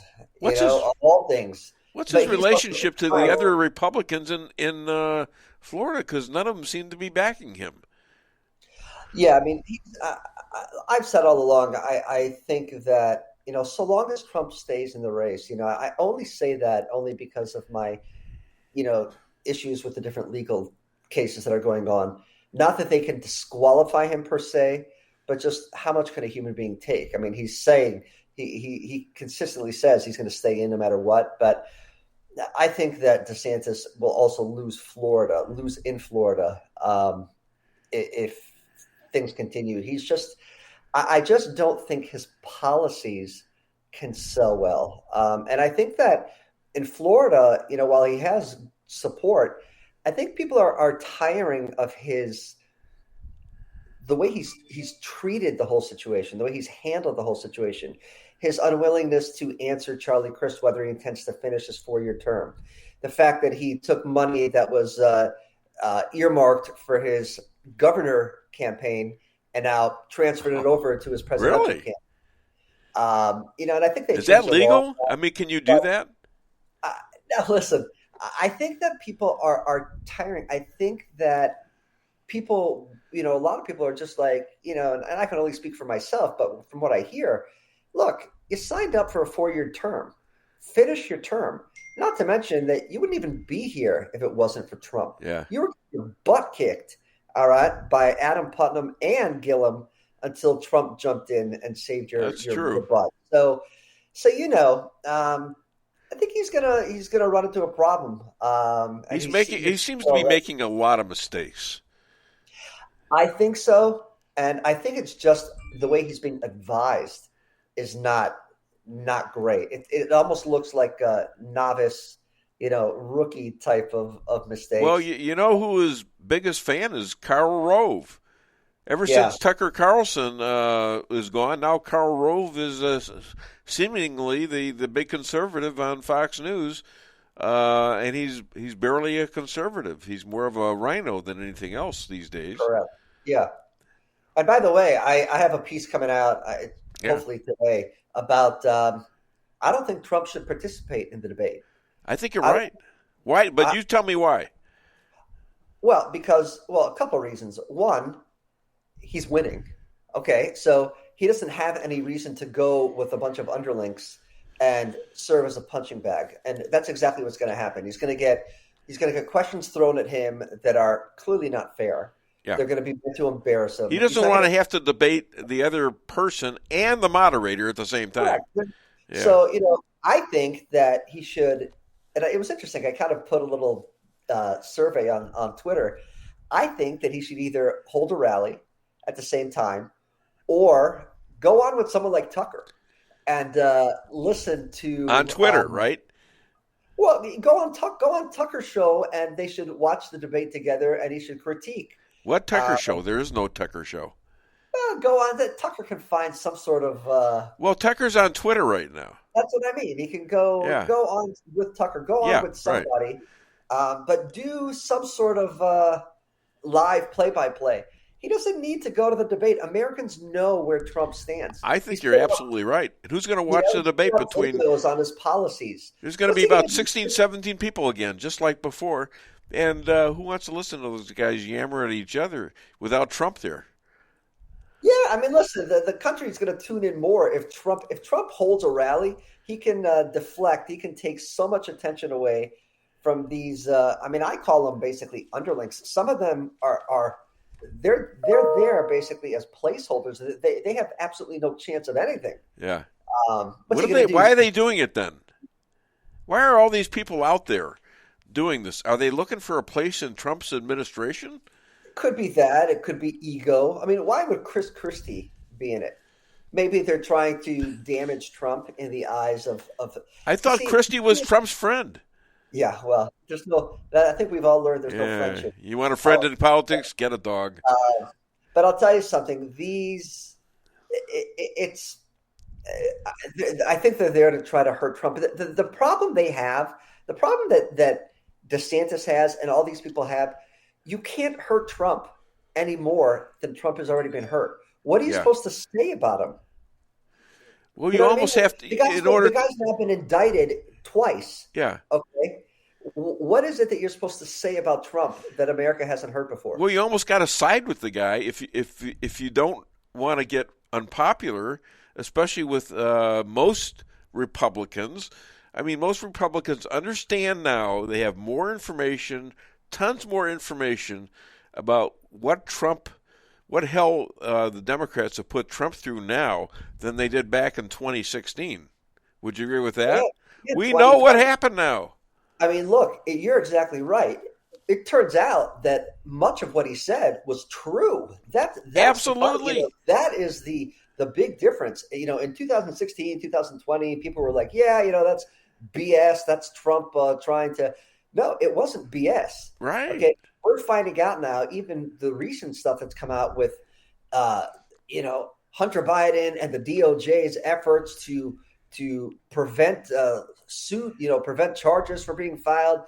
This is all people are actually seeing the weaponization, the pure, disgusting weaponization of the justice system against a political opponent. Yeah. This is against the leading candidate for presidency. Okay. This is what they're seeing. And you know what? A lot of people have recognized that for that. If you look at polls, a lot of people are coming out and saying this is just an effort to take out the leading candidate. It's a brazen attempt at a coup, and they're not even hiding it anymore because they know everybody knows. And it's getting more and more brazen. And Republicans, can you only imagine what Democrats would be doing now if the shoe was on the other foot? Why hasn't Garland been impeached? Well, that goes without saying. I agree with that. And Murkowski, what's the guy's name? Mayorkas on the border? Yeah. I mean, Biden needs to be impeached for that too.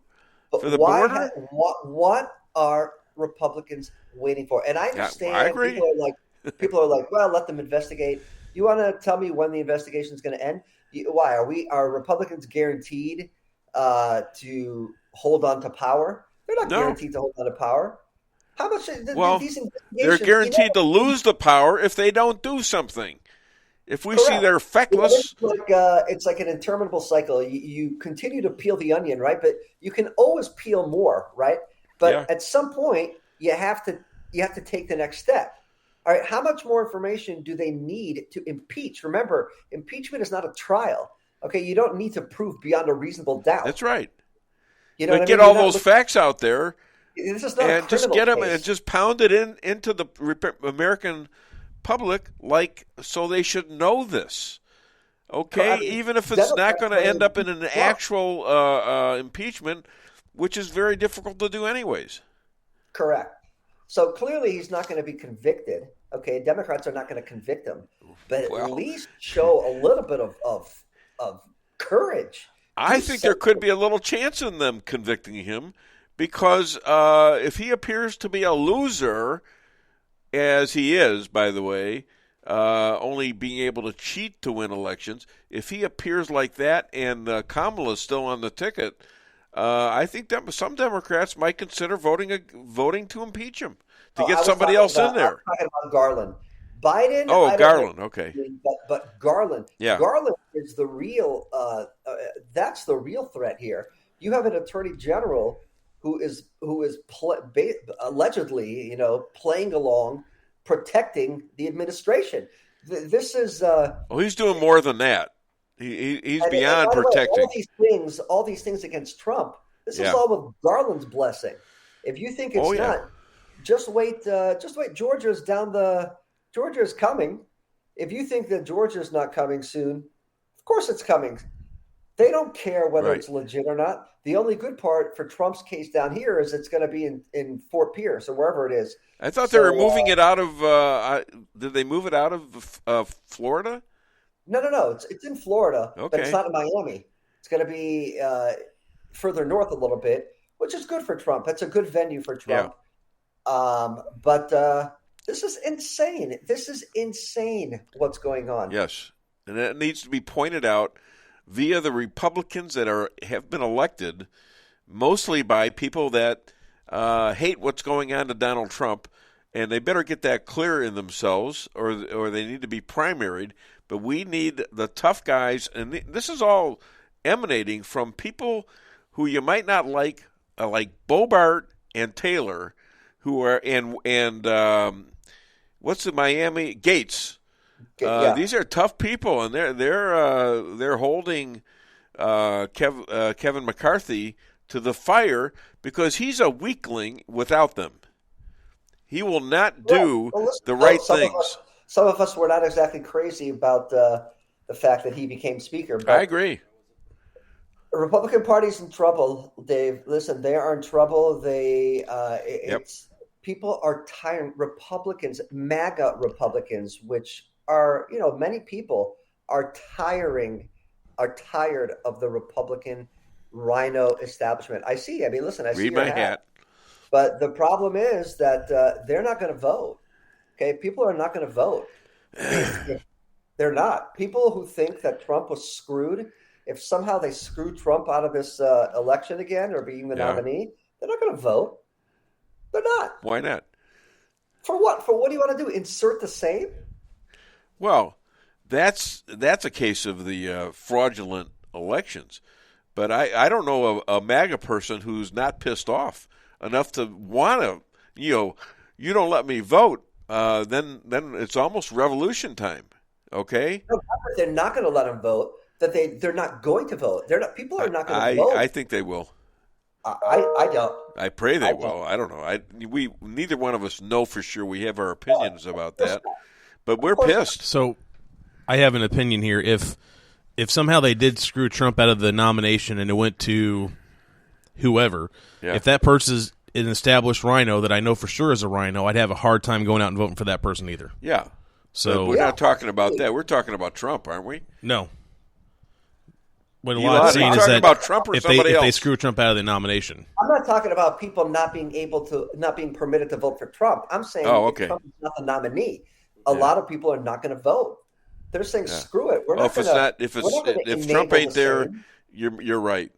I misunderstood. I think that's where you see Trump end up running as a third party candidate and creating his own party and rising to power that way.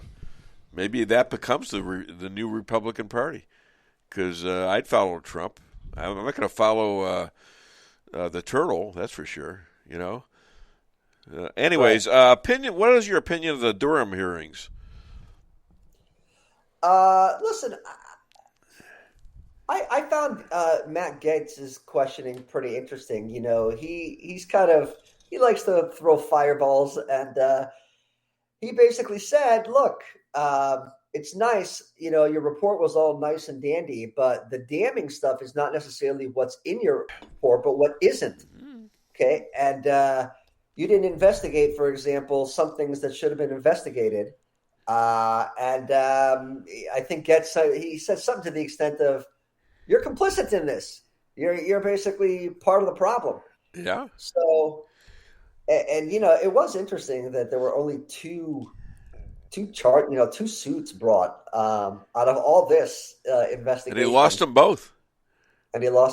Yeah. That partly is due to the venue where they were brought. You cannot win if you're anything Trump related. If you're in DC trying to protect Trump or trying to help Trump, you're done. Yeah. Well, that was a mistake right there. So when you become Attorney General under Trump, What will you do about the problems? Now I got you competing against Mark McCluskey because he thinks he's going to be the AG and not you. So what would you do? It's all his. But if I was blessed enough, I would dismantle I would fire all the rhinos. Fire them all. What about the FBI?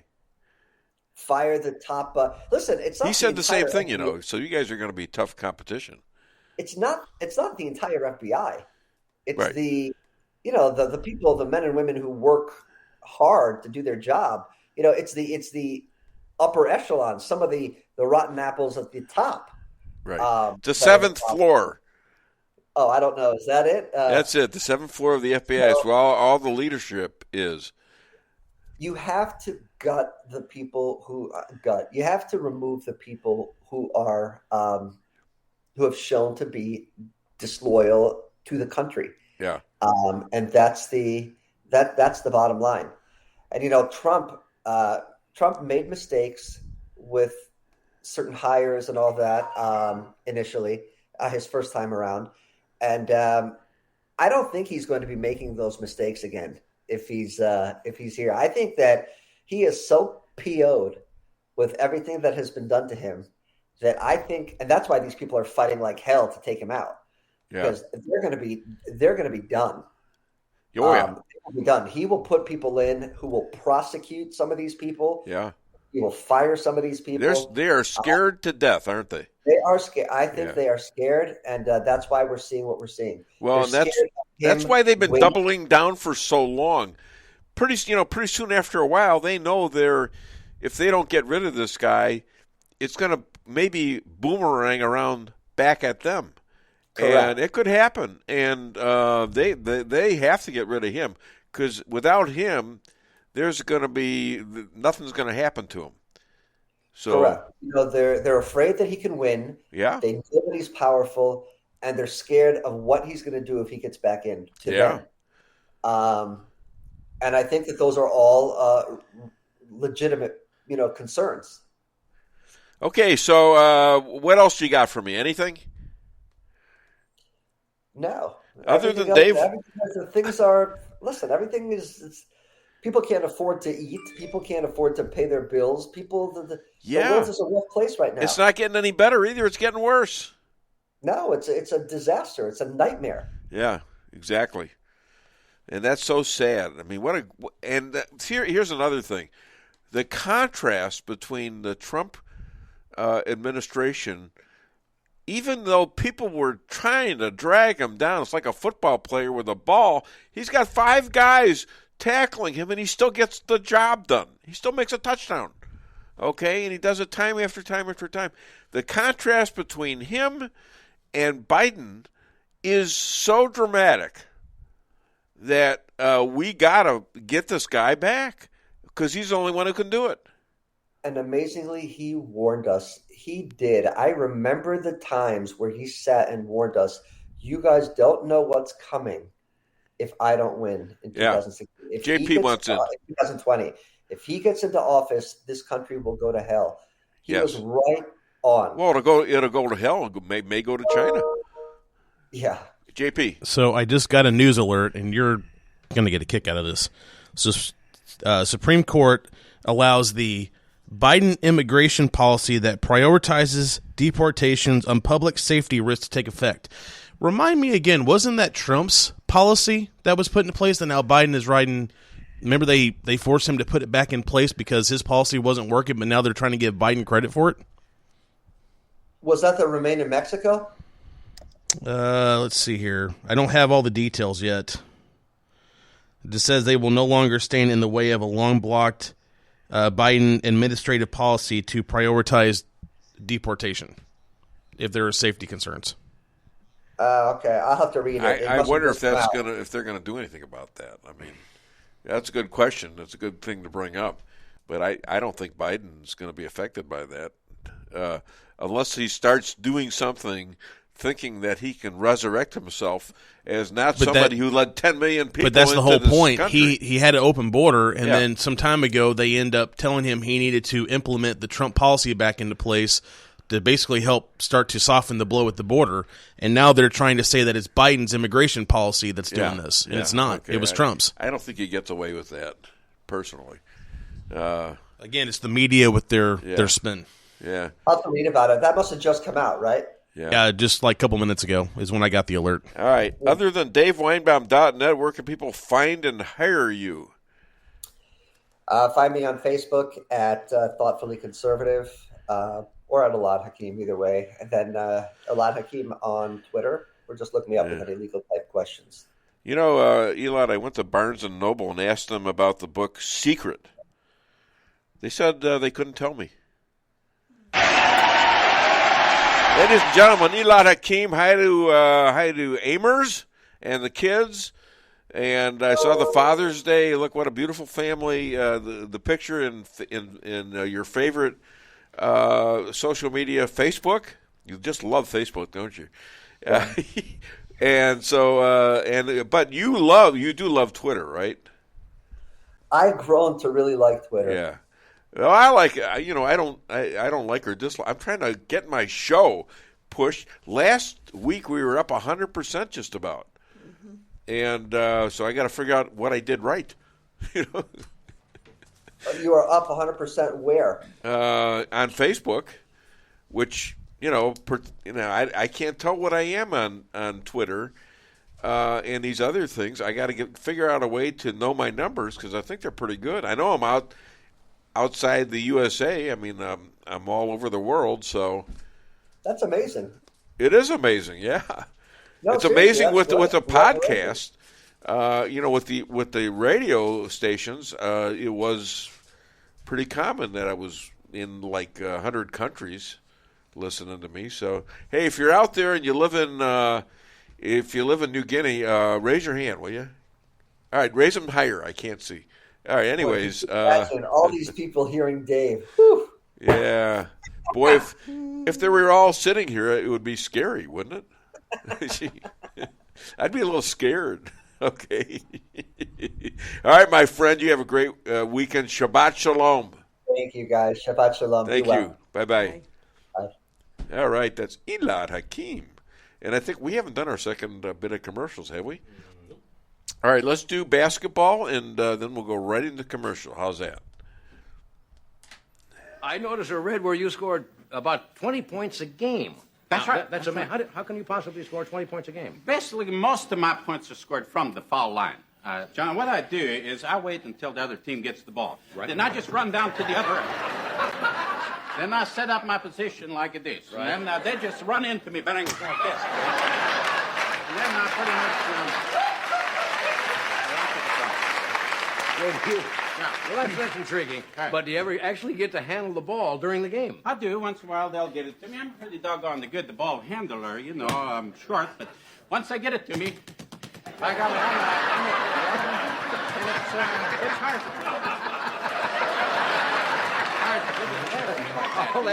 That's amazing. Amazing. Thank you very much. Well, I guess...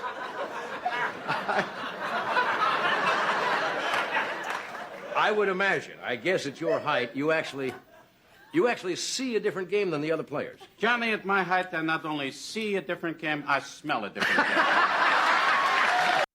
Your home is your castle. You don't need unwanted hassle. Don't let those creatures move in to stay. Let us protect your investments. That's what we're all about. Plank Termite and Pest Control will save the day. Plank is locally owned and family operated right here in Rolla, a Google preferred business. Our customer service and your satisfaction is our #1 goal. So call Plank today at 368-3333. Plank Termite and Pest Control will save the day. With warmer temperatures right around the corner and allergies ramping up, now's the time to get those AC units serviced. At Hartley's, we pride ourselves in offering outstanding service with fast response times. With proper maintenance, you can make those hot days be a lot cooler and remove those pesky allergens that always seem to find their way into your home. Call us today so you can be living a much cooler and healthier life. Hartley's, community born, community raised, community serving. Call Hartley's Climate Control today at 573-368-3163.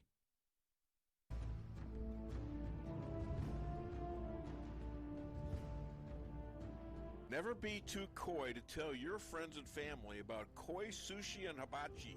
Celebrate the best Chinese-Japanese restaurant in the Midwest. Call 573-426-5551 to make a reservation or order takeout. Locally owned, 1808 North Bishop, Rolla, Missouri.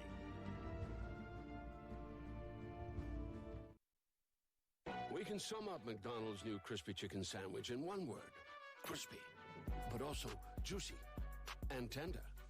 Okay, it's crispy, juicy, tender, all one word. But then, also pickle.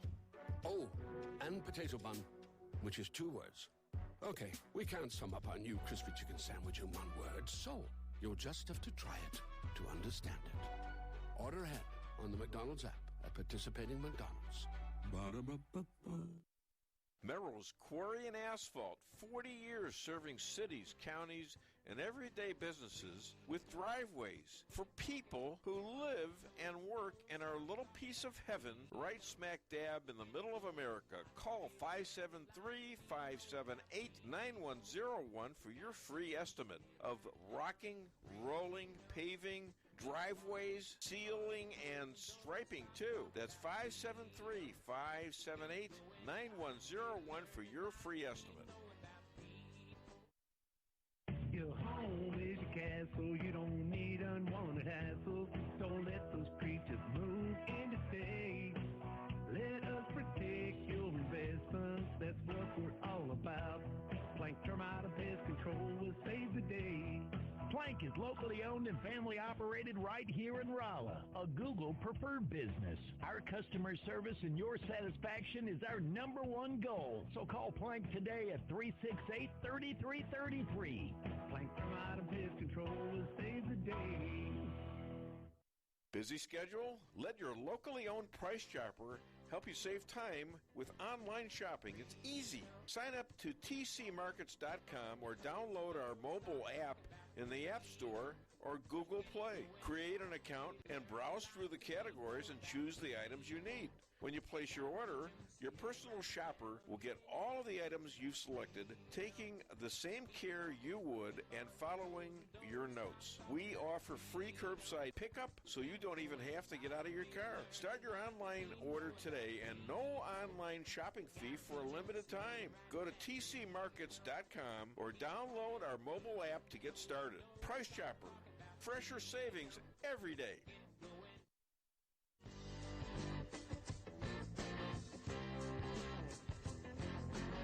A-Car Real Estate, where experience matters. 532 million sold since 2003, the number one sales volume in Phelps County.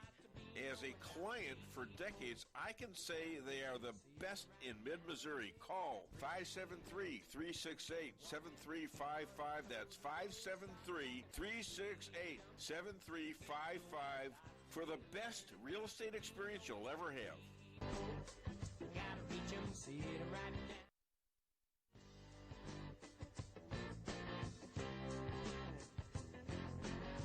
Insurance going up like crazy? Daniel and Henry Insurance is one of the largest private insurance companies in the world. Richard Boyette, 314-444-5011. He's my guy at Daniel and Henry for 10 years. Business or personal, call Richard at 314-444-5011. He's the best. At Town & Country Bank, we are committed to providing exceptional service to our customers. We do more than just provide loans for our community. We help make dreams become reality. Whether it's a new home, farm, business, or a new car, we would love the opportunity to help. Stop by one of our 2 Rolla locations and let our friendly lending team remind you how special hometown banking can be. Smart, friendly solutions. Town and Country Bank, member FDIC, equal housing lender. Okay, we're back on the air, and Joe Biden has not been impeached yet, which is probably too bad. But let's play a couple of clips from other opinions about what's going on, and let's do clip 1 and 2, please. This is the nail in the coffin of the justice system in America, not just the Justice Department. I mean, we can't hold our heads up at all to the rest of the world. We don't have a justice system. We have a Biden regime that makes decisions based on who you are. So anybody else, white or black, ordinary citizen, this would be 4 or 5 years in jail just for these charges. Let's forget about, for now, the rest of the sellout of the United States, the $10 million in bribes, the other money laundering, including another one that came out today that's being ignored, a bank that they put their money in that's completely illegitimate. So just if you look at this plea, any other ordinary American would go to jail, bare minimum 2 years, maybe 5 or 6. So you plead these felonies down to misdemeanors. Does that mean all the related issues are now off the table, the table for 100? Go ahead. There's a dispute about that, Eric. His lawyer, Biden's lawyer, who is a good lawyer and generally doesn't misstate things, says investigation over. Justice Department has put out a leak, not a statement, that it isn't over. Now it could be either. If the investigation is over, everybody involved in this should go to jail immediately.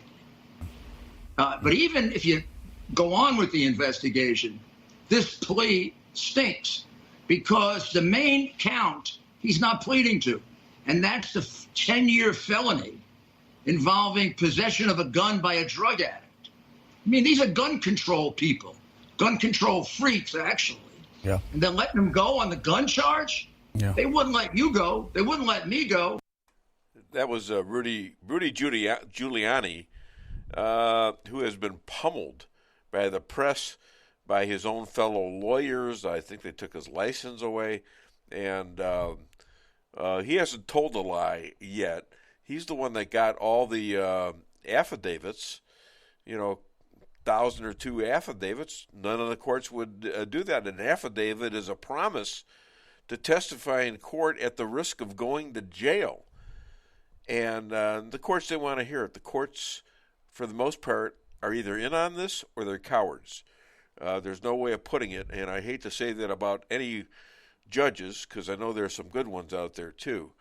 But still, the courts have not reacted to the attacks on our Constitution. Do I have any new people? New messages? Okay, Kathy Sanford Dillon. Anything is better to vote for and given a chance to win rather than Biden and Kamala. I would absolutely agree with that, but it's still a low standard compared to without Trump. I mean, with Trump, I mean, I'm going to live an extra 5 years just to see what the hell he does. I mean, it's going to be fascinating to see what he does and see how these people react. Because I want the shoe on the other foot before I go. That's for sure. Because I got these great grandchildren. I don't want them living in Venezuela. How about you? Let's talk a little bit about the pandemic. A little hindsight. Well, first of all, nobody should have given, and this is a comment about Trump somewhat. Nobody should have given Fauci that kind of power. Of course, Fauci was a fraud.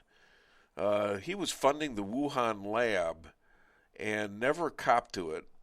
You've got Rand Paul testifying against him, and he needs to be put on trial for this pandemic because he lied about it. He told people that that we would all have one shot and we would never have to take a shot again. I heard that from Dr. Mark Siegel as well. And that one shot, you know. And yes, you know, you can come on right in. Yes. You're being so careful. Like you don't want to My next guest is here. We're going to talk to her in a couple seconds. That is are you considered a congressperson? No, Congress is federal. So representative is state. Okay. So you Jason Smith would be congressional. Yeah. Yeah. And then Benny and me and Bill, it's all just state rep. Yeah. He's getting We're famous. not He is getting famous. He's getting real famous. Yeah. Right? Yeah. He needs to work a little harder. You think? I think so, yeah. You don't think he works hard? I think he works hard. hard. I think he's working real hard right there.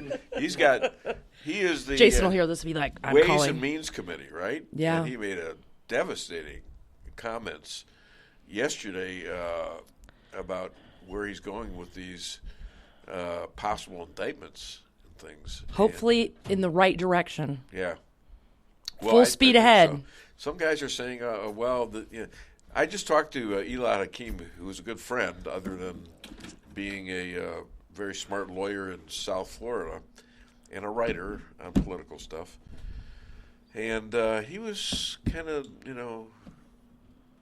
mad about the lack of effort from the House and, the rhinos that voted against the original censorship of Adam Schiff.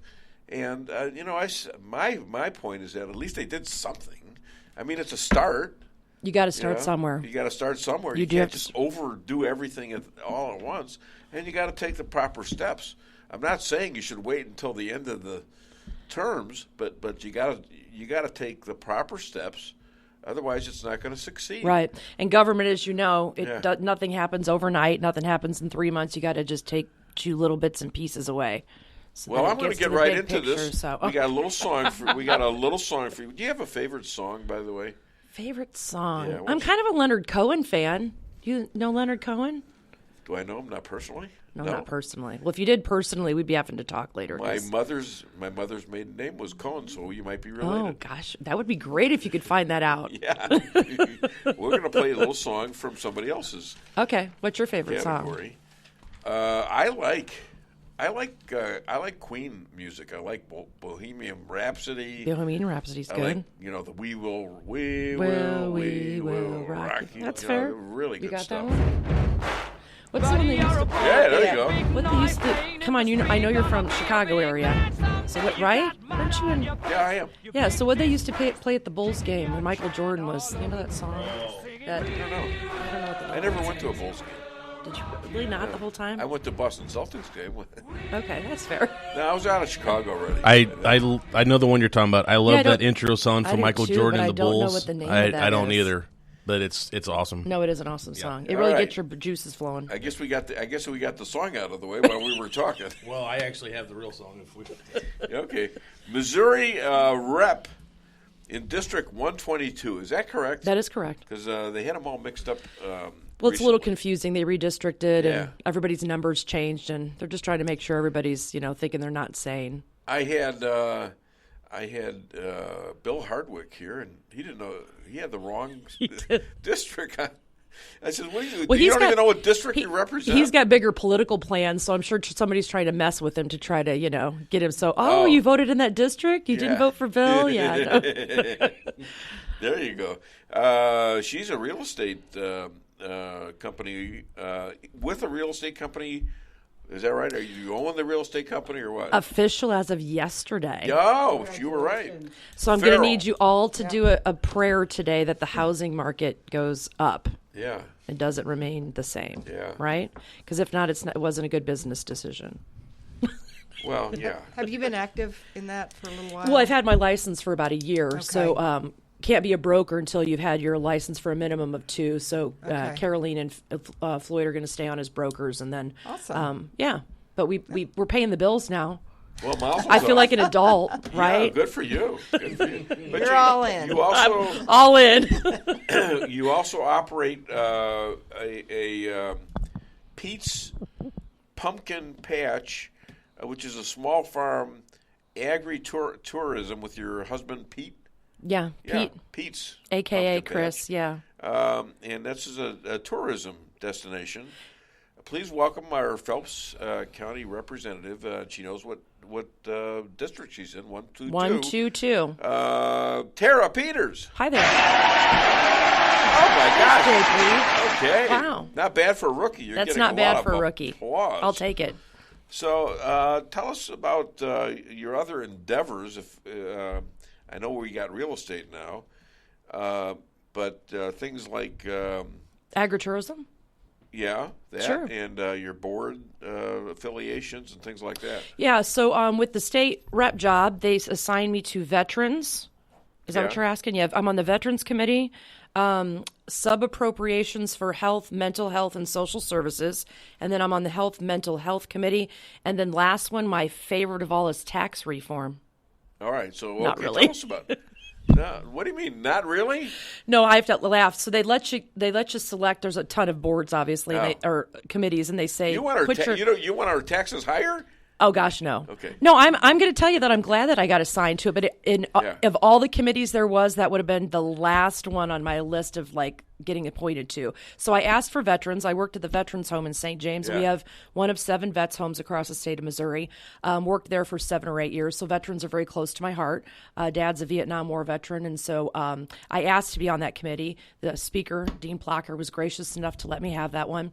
And then at the very end, he says, tax reform, and I must have had like a dead look on my face, and he was like, I know you can do it. And we had I learned a ton about taxes, and we had record-breaking tax reform this year. Good. The one bill we did get were passed. you part of that? I was absolutely part of that. We have to pass that out in committee for you. before it gets to the floor. So All right, so what happened? What was the results? So seniors 65 years and older now, we were only one of 11 states across the country that still taxed on our Social Security for our elderly. Oh, really? We were.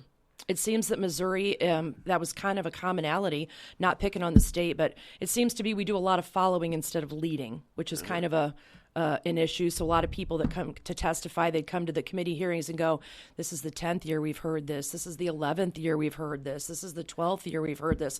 So again, it takes a long time. So did you get that bill passed? We did. That bill is passed. Hey! Rip up that check right now. Rip it up. We don't know it. Okay, sorry. You are 65 years and older. You no longer have to, in the state of Missouri, pay taxes on your almost Social 75, for goodness sakes. There you go. Yeah. Well, we owe you about 10 years worth, so apologize Really? for that. Do we get rebates on it? No, but we should work on that, right? Yeah, there you we should go. have thrown that as an amendment into the bill. Call it the Weinbaum Amendment. I would. We owe Dave 10 years worth of back taxes. Not just for me, for all the old guys out there. That would be great. And gals. That I would be should say. great. That would be great. Okay. So, but hey, we're going to work on this year. So one of the big things with veterans. What's coming up? Hey, I've had several people in our community. We're again one of only. We have a lot of great incentives in Missouri for our veterans to come and stay here. Yeah. But one of the things again is that they think that they should not. We talked a lot about personal property taxes and real estate property taxes, and so I have a lot of veterans in the community. Other states give them tax breaks on their real estate taxes, personal property taxes. So we had a bill filed this past year. That was one of the tax bills that did not get pushed through. That will hopefully bring some relief and offer some incentives to our veterans to stay in Missouri and come to Missouri and retire here and stay here. So we'll be working on that this coming session. So that's super. Yeah, if you're a veteran and you've got something to say about that, you should call my office and let's talk about getting a plan together before the new session in 2024. Are we finding a lot more people coming from Illinois to move down here? I was sitting in my restaurant. I hope not. Well, yeah, it's a good secret, but there was a couple of people sitting at a table near me, and I kind of overheard them talking to an agent from ACAR, who, by the way, sponsors my show. Oh, we might have to work on that. Yeah, okay. Nice plug, Dave. I appreciate that. Thank you. And so they were out looking for farmland. They want to get the hell out of Decatur, Illinois, because it's getting bad there, like all the blue states and blue cities. And so they want to get out and buy some farmland, and they find that it's very compatible for tax here compared to Illinois. It is. Chris and I have been here 20-some years, but I mean, we came from Illinois, just across the river in Quincy. So, yeah, taxes are high. My mother-in-law still lives in Illinois. It's just ridiculous, the amount of taxes that she pays. So, yeah, I'll say we'll welcome them with open arms because obviously, but they can't bring any of their politics with them. I've always. Oh, you really? No, that's not true. I'm being ornery this morning, aren't I? Huh? Yeah, we should have Illinois people. You're come very in. animated. Yes. Honest. Well, honest, better. I think you're animated. I like Lisa's definition better, but animated is better. Do we have that clip? You have a clip or something for her? Can she see it? She can look on my screen here. Okay.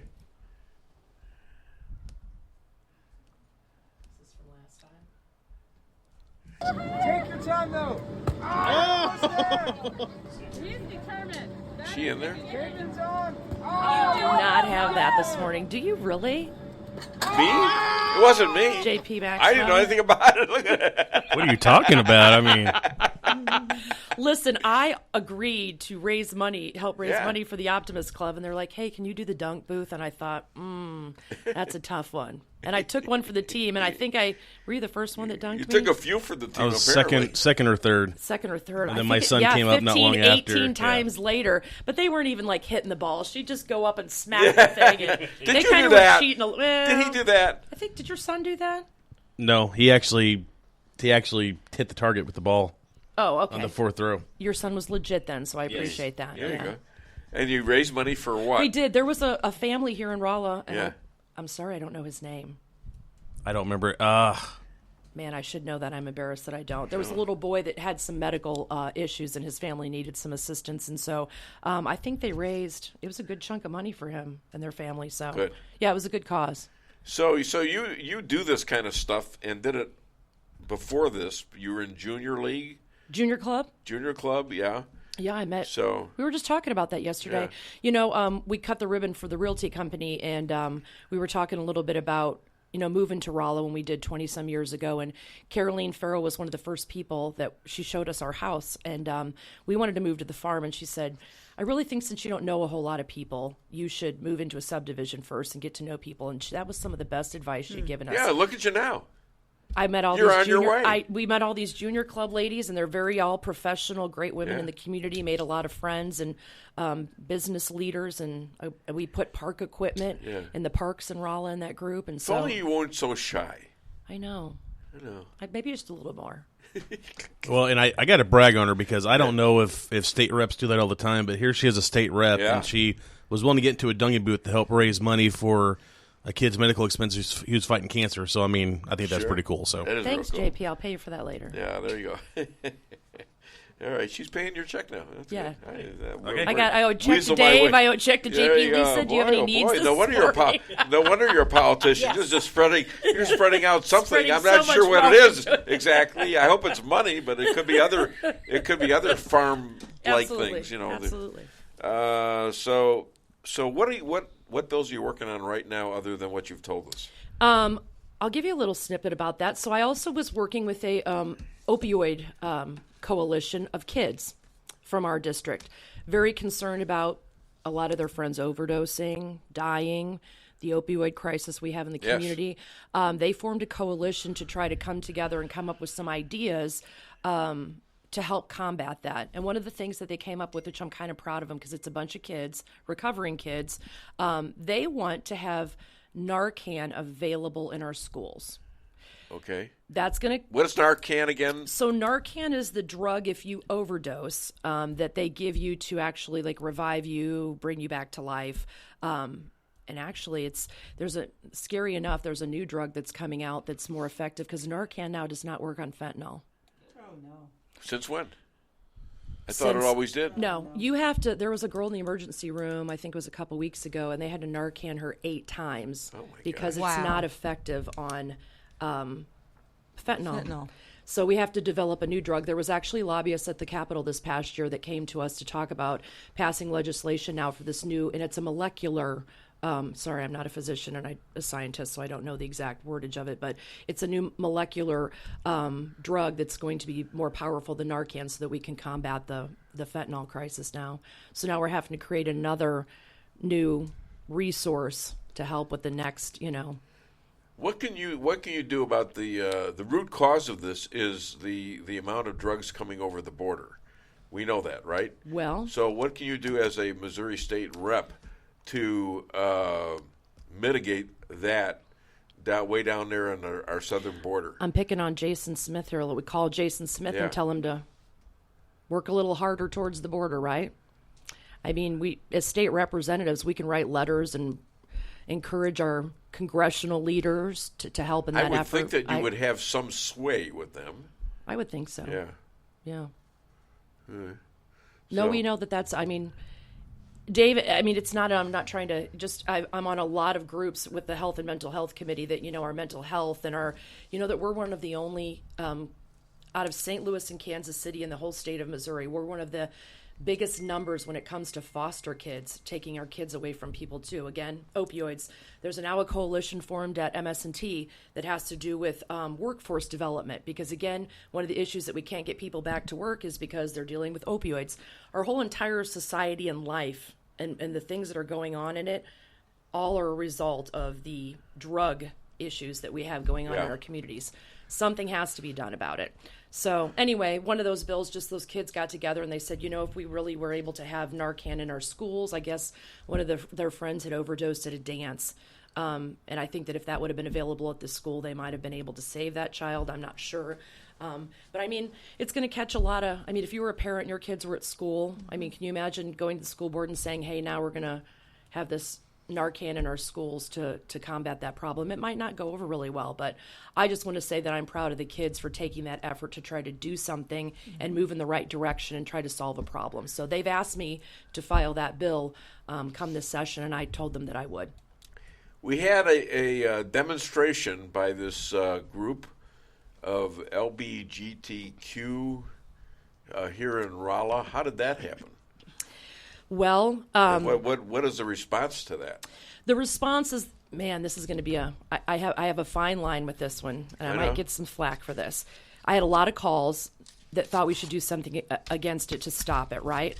We passed legislation this past session that had to do with some medical procedures, puberty blockers, those types of things. I am a firm believer because I am a patriot, and I want to make sure that we follow the Constitution, right? I believe that people should be able to peacefully protest.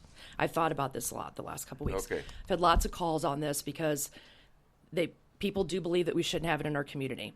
So when I called John Butts at the city, they went through every appropriate thing they needed to do. One of the things a while ago, they used to have Pam Grow had a get-together for the Tea Party, and they kind of fought them a little bit on having that. And so one of the issues that they came up with is that you have to have insurance, right? So if you're in a public place in the city of Rolla, you have to have $1 million insurance policy, I believe it is.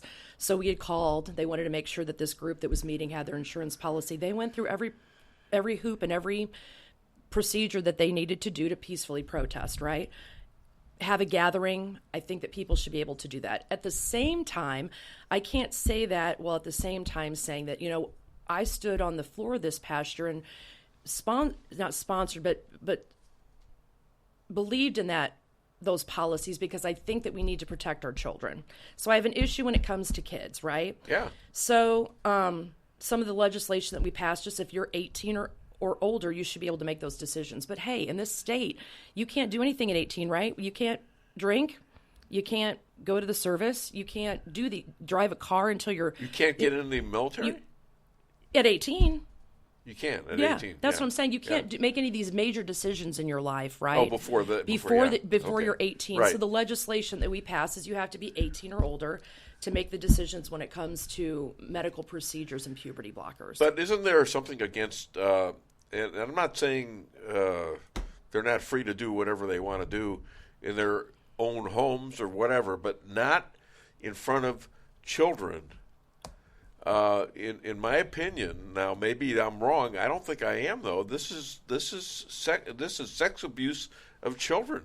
When they're telling children to be like this, and to maybe think about your gender, and they're 5 years old, that's outrageous. There were a lot of children at the event, which was what the issue was. The city council meeting had a meeting Monday night, and there were a lot of people. Again, the fine line is between whether it be public or why should we not. I think that the way, not that they were promoting it, but the way some of them were dressed, I would compare that to a cabaret show with women, right? And so those are types of things that are behind closed doors. You have to be 18 or older to get into. Yeah. It's that type of venue that I think that it should be limited to, not our band shell at the city. And so I think people should be able to gather and they should be able to spread their message. But when it comes to kids, there's a fine line with that. Absolutely. I would think so. And that's where I'm coming from. And that's where I think most of us are. But sometimes we have a hard time promoting that message because I think a lot of people say that, we're against and that we're promoting hate and that type of thing. And I don't believe that at all.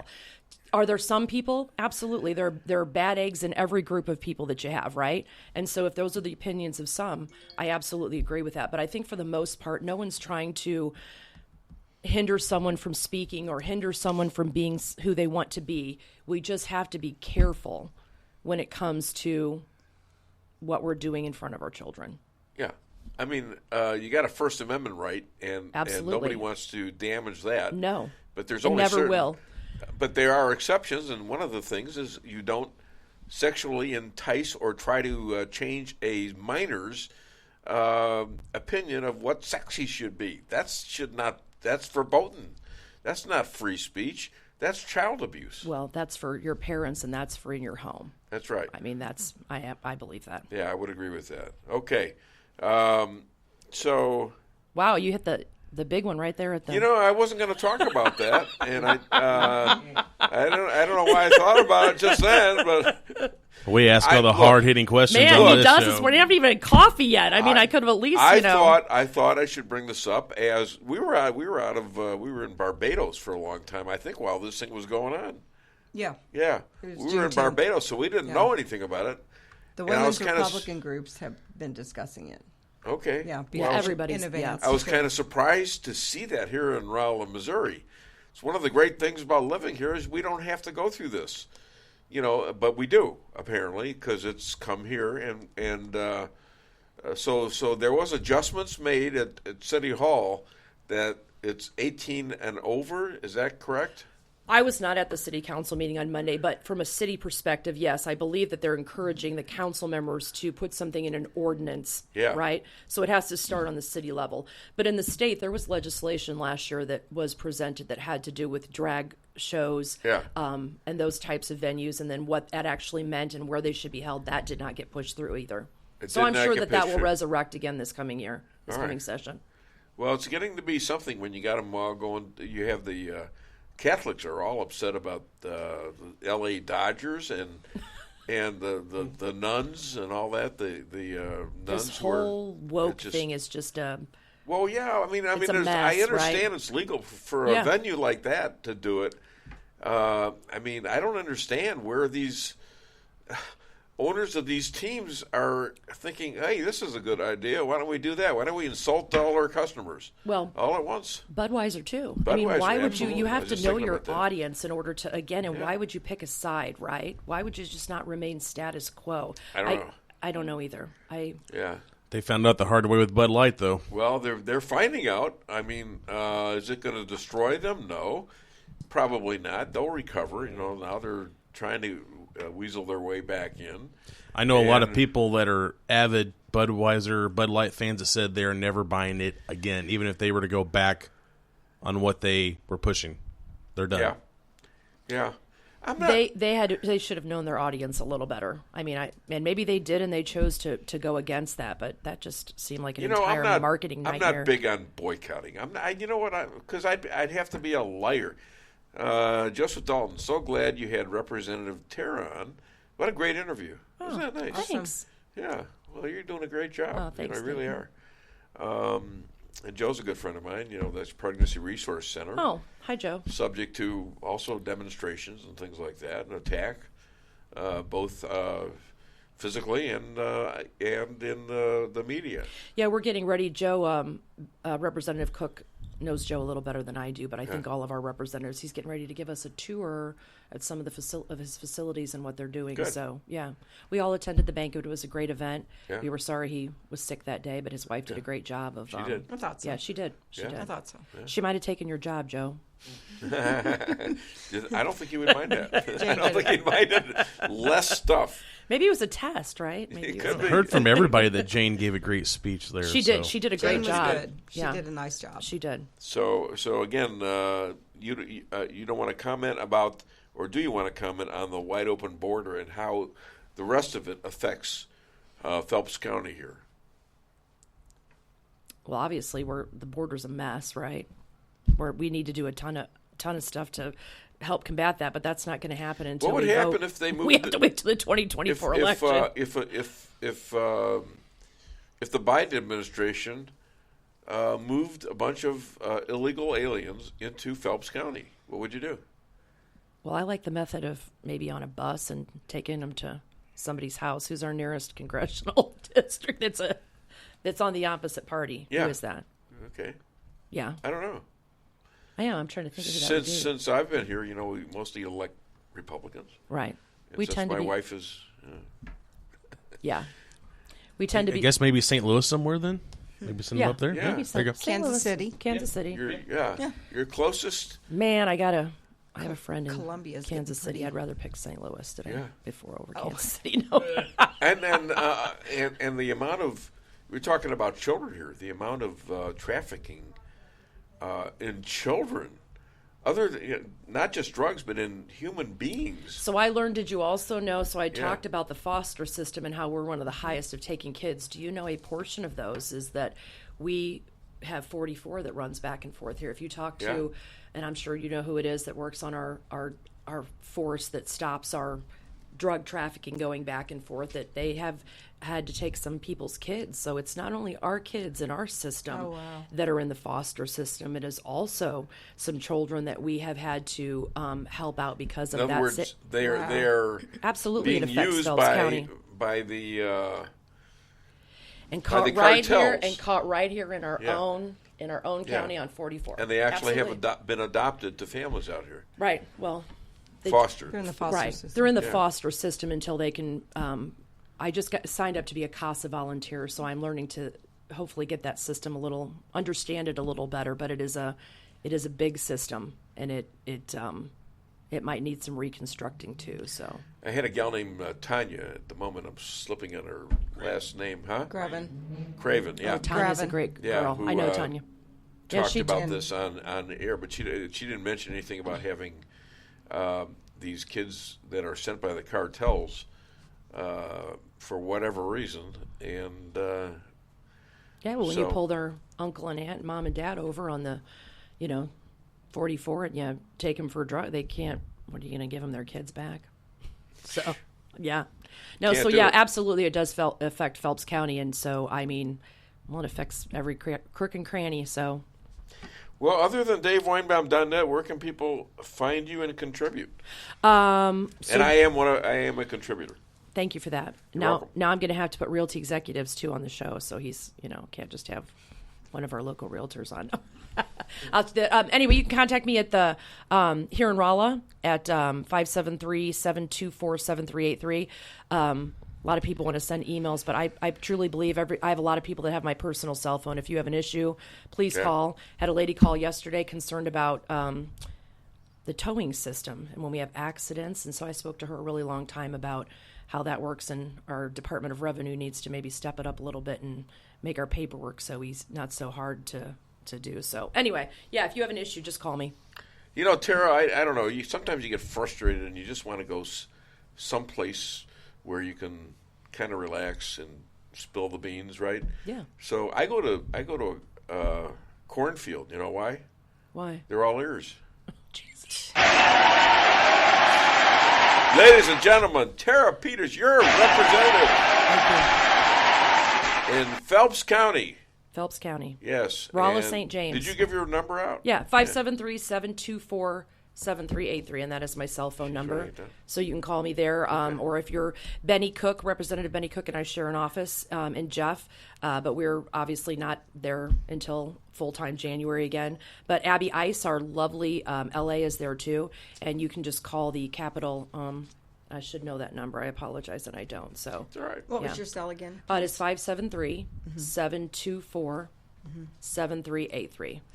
I must have your old number then. No, that's the Pumpkin Patch number. Oh, okay, that's the one. Never mind. Yeah. Uh-huh. So if you're trying to call the Pumpkin Patch too, that's the business line, but it's also my personal cell. Okay.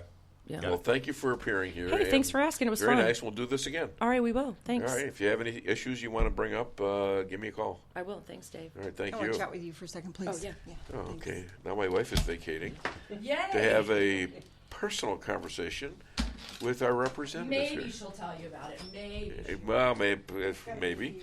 Maybe I want to know. Maybe I don't. How's that? You guys have a great weekend. Thank you so much. Thanks, Dave. Thanks. All right. We got coming up. We've got Jeff Zink. Will be on last and not least, and we're going to be talking about elections in Arizona and other places in the country. We're finding out that Arizona Republican is suing Kari Lake for defamation because basically he admitted to cheating on the election. I'm not sure what he's doing, but he's a fellow Republican, and I don't know why he's doing it. But that election, at least according to what I've heard and what Jeff Zink has attested to, was both stolen in 2020 and 2022, and he has the proof, he has the evidence. Now he's having trouble with the legal system, trying to get them to move. So this will be very, very interesting. All right. So did you send him a? Yep. Okay. Just double check and make sure I had sent it. But yep. All right. Good. Great. All right. So he'll be on in about 4 minutes, I think. And you still got this thing on from Tara. I don't know if that's supposed to be there or not. Maybe it's just taking up room. Maybe it's preventing him from coming in. Usually he comes on a little early, but that's not a big deal. Okay, let's play clips 5 and 6. This is Howard. This is Howard Kurtz and Dershowitz, the lawyer. Trump did what he always does. He attacked Jack Smith and resisted his efforts. So you would know firsthand, can he be a difficult client? He'd be a difficult client, but being a difficult client doesn't mean that you should be prosecuted for a crime when you're running for president against the incumbent president. Mm-hmm. There has to be the strongest possible case to justify that. I call it the Nixon standard. In Nixon's case, he destroyed evidence, he bribed witnesses, and Republicans and Democrats alike wanted him to be removed from office. Mm-hmm. That standard hasn't been met here. And in order to prosecute somebody who's running for president against the incumbent, it has to be not only slam dunk, but it has to be something that's just inescapable. And I think the country would have been better off if he had not been prosecuted, even though clearly, by his own admissions, he did possess classified material. Also, nobody should mention the word espionage here, in court or out of court. This is not an espionage case. He didn't sell to enemies. He didn't hurt the national security. This is a documents case. And the question is, should you bring a documents case, even if it's a strong documents case, and interfere with the election in this way? I think that's a hard question. Yeah, it's a difficult call. Since it looks like there will be a trial, do you think, it's probably unlikely, but do you think the trial should be televised? I don't think. I know for 100% certainty. There's never been a better case to televise than this one. This country is horribly divided.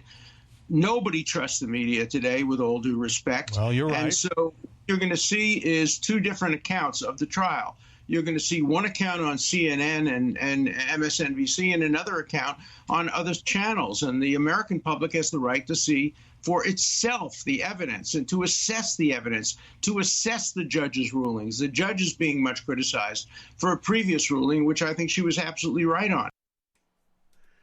Okay, we're back, and I see a gentleman is right there. Do we have any others that I haven't covered on the board yet? No, the last one we did was right before Tara came on. Okay. And so, yep. All right, well, let's play this gentleman's song. And he served in the army, where he lost his right eye, but he flew a flag out in our yard till the day that he died. He wanted my mother, my brother, my sister, and me to grow up and live happy in the land of the free. Now this nation that I love is falling under attack. A mighty sucker punch came flying in from somewhere in the back. Kinesiologist, boy, do I love saying that. Division I football player and referee, forensic election expert, a 1/6 survivor, son Ryan on trial coming up, and is a candidate for Congress in Maricopa County. Please welcome all the way from Phoenix, Arizona, my friend, Jeff Zink. Where's the shirt? He's got the shirt. He forgot it last time we were on. There you go. All right. Think I Zink. appreciate that. Think Zink. So That's right. Arizona Republican Stephen Richer is suing Kari Lake for defamation. What the hell's that all about? Well, when you lie as much as he has lied and has been proven on the record with video about his lies, and you have somebody like Kari that actually points those out, well, they try to go back to the court system so that they can sue her. There's no merit to it. He's dead to right in regards to everything that she has stated. I've even gone on the record as well saying, calling him out. So I figure I'll be eventually included in the lawsuit too. So it's amazing how these Democrats, he is a Democrat that ran as a Republican. So I don't call them rhinos anymore. They're Democrats in our Republican Party. Oh, okay. So he's not. I thought he was a Democrat. No, he was in charge of. Wasn't he in charge of the election for Maricopa County? Yeah, the one that was so smooth and had no problems and had no issues at all. 53% of the tabulating computers all went down on election day. Yeah. I'm surprised. Were so many lines. I'm surprised he'd come out in public. Exactly. You think he'd crawl into a hole or something, Ooh, well, maybe he'll that's sue the me. Problem. They look at this and I guess it's the new standard for our education system, because subpar is exactly par for the course. Although I did hear that your wife is parred a hole and has done something that you haven't ever done. So I thought that was amazing. Well, I have done it. I've gotten birdies too, but sometimes I cheat. But when I'm playing by myself, though, you see. Oh, okay. But my grandsons, I had two of my grandsons on the show earlier. Yes, I saw them. Did you see that? They actually favor her really well, so they're good-looking kids. That's amazing, because that's really amazing to me. Wow. Okay. All right. Well, thanks for that thing about. So how's Stephanie? Is she doing all right? All right.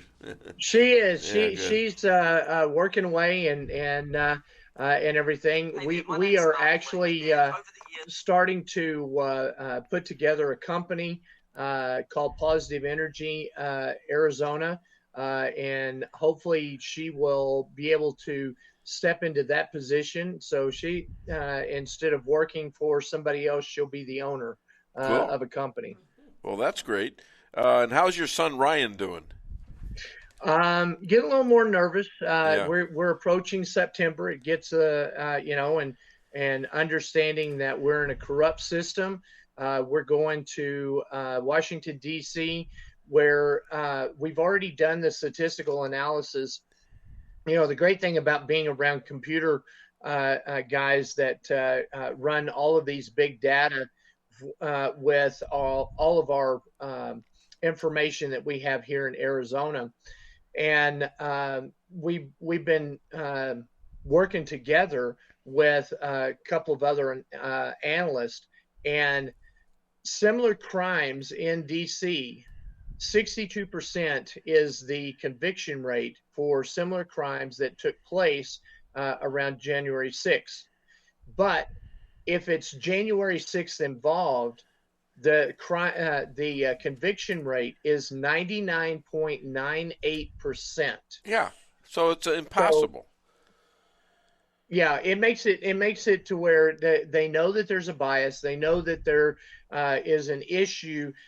When we went through the Summer of Love, when we had Antifa and Black Lives Matter, where they were literally burning down buildings and destroying cities and stuff, and then you come in and we had no one, and so breaking the narrative, there were no fires. That we didn't burn down the Capitol, we didn't burn down the White House or anything else. None of that took place. We had 6 people killed that day, all patriots. Not a single Capitol police officer was killed that day. One was murdered in cold blood, Ashley Babbitt. Yeah. I've talked with Mickey several times, and the thing is that people need to understand that they are, trying to make it an example. And one of the things I've stated for over 2.5 years on your program is the fact that you're guilty until proven Democrat. And didn't they arrest Ashley Babbitt's mother? Yes, they arrested her. She was basically standing there praying. It was her daughter's anniversary of her death that day. She was there, and the Capitol Police walked up and arrested her. For what? For being on the Capitol grounds. Why wasn't she allowed on the Capitol grounds? What did she do? Well, she didn't do anything, and again, it goes back to the same thing where a lot of the people believe that the people's house is no longer their house. The people's lawn is no longer their lawn. This is now the elitist and the dictatorship, and putting himself in with Kamala and Biden and all of them. It's just like with the 2-tiered system. You've got Coda Black, who had exactly the same thing. I mean, everything is identical. And he got 3 years in prison. And you're going to have Hunter Biden, who gets a slap on the wrist and basically really not have anything, just probation, and he didn't have to pay anything back. It's just like, don't do this anymore. So it's a 2-tiered system. So your son is knowingly going into this, and he knows probably what's going to happen, and yet he still wants to go through it. Well, and I'm going to try to exchange myself for him. The main thing is that I've maintained all along that I was with him 100% of the time. And my son is a congressional staff member. Okay. Yeah. He was part of my congressional staff for social media. I'm the congressional candidate. I'm the reason why he's there. And so the thing is that I'm going to go after the judge and the prosecutor, and I'm basically just going to challenge them that, while you haven't charged me, you haven't come after me, I've been very vocal about saying that I was with my son 100% of the time. But, you don't have the guts to come after me. And so instead of charging him, why don't we just, take him off? You put my name in there, and let's go. Let's tango. Well, I mean, they've got to come up with some evidence, don't they? Well, and so he was charged with going inside the Capitol. Now, I will tell you this: I have a $10,000 reward for anybody who can show any evidence of myself or Ryan being inside the Capitol. If you can find that footage, then I will write a check for $10,000 to you immediately. I say that I could actually take it to $100,000 or $1 million because I know that it doesn't exist. Right.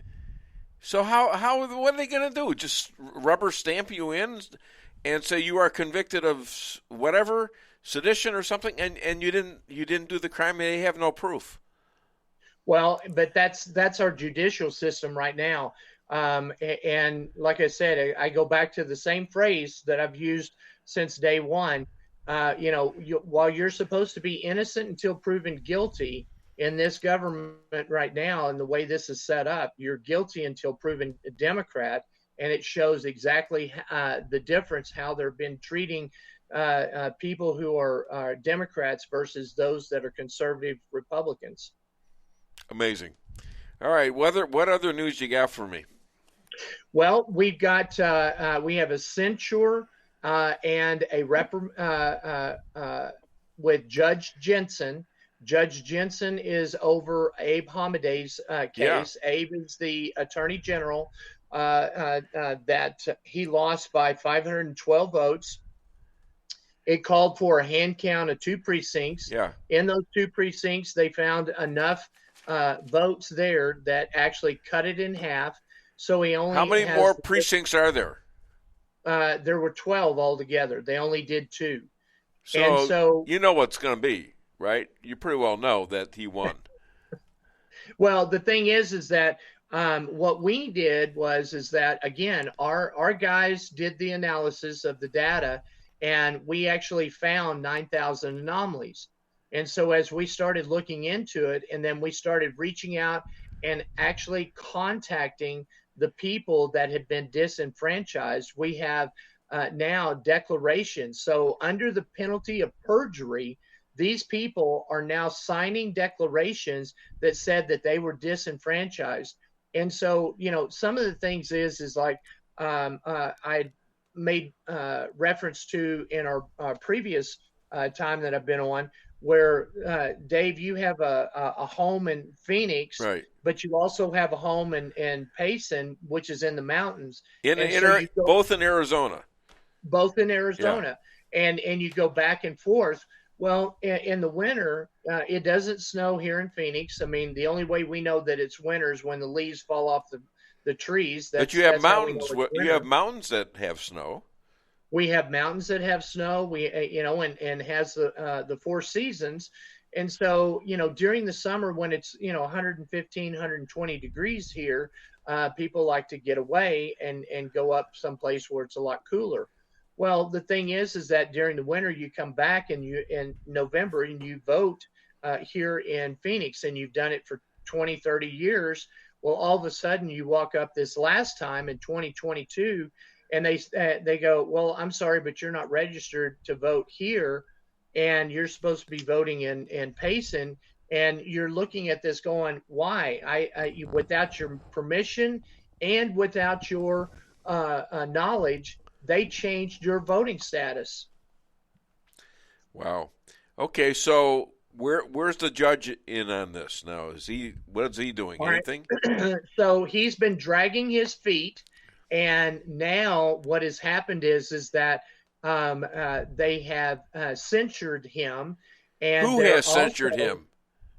So what they did is they went before the board there and said, because he has been slow walking, he's supposed to rule on this case whether he's going to take it or not, and he hasn't.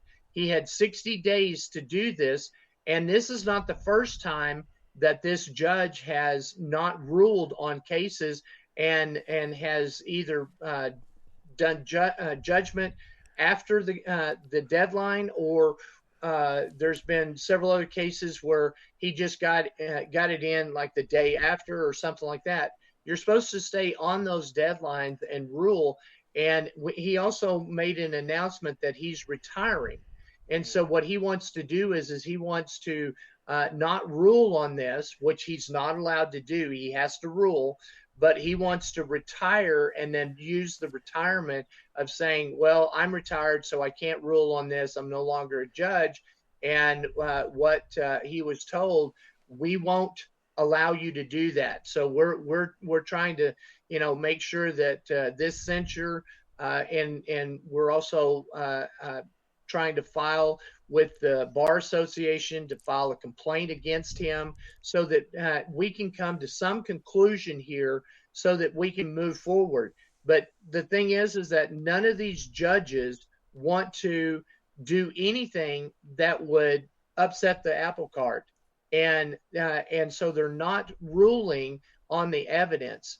Judges are supposed to rule on evidence. Right. They're not supposed to, interpret they do interpret the law, but they don't create law. They don't do the things that are to make up their own rules as they go along. And so this is kind of what these judges with Judge Thompson and Kerry Lake's case, Judge John Jensen and Abe Hamadeh's case.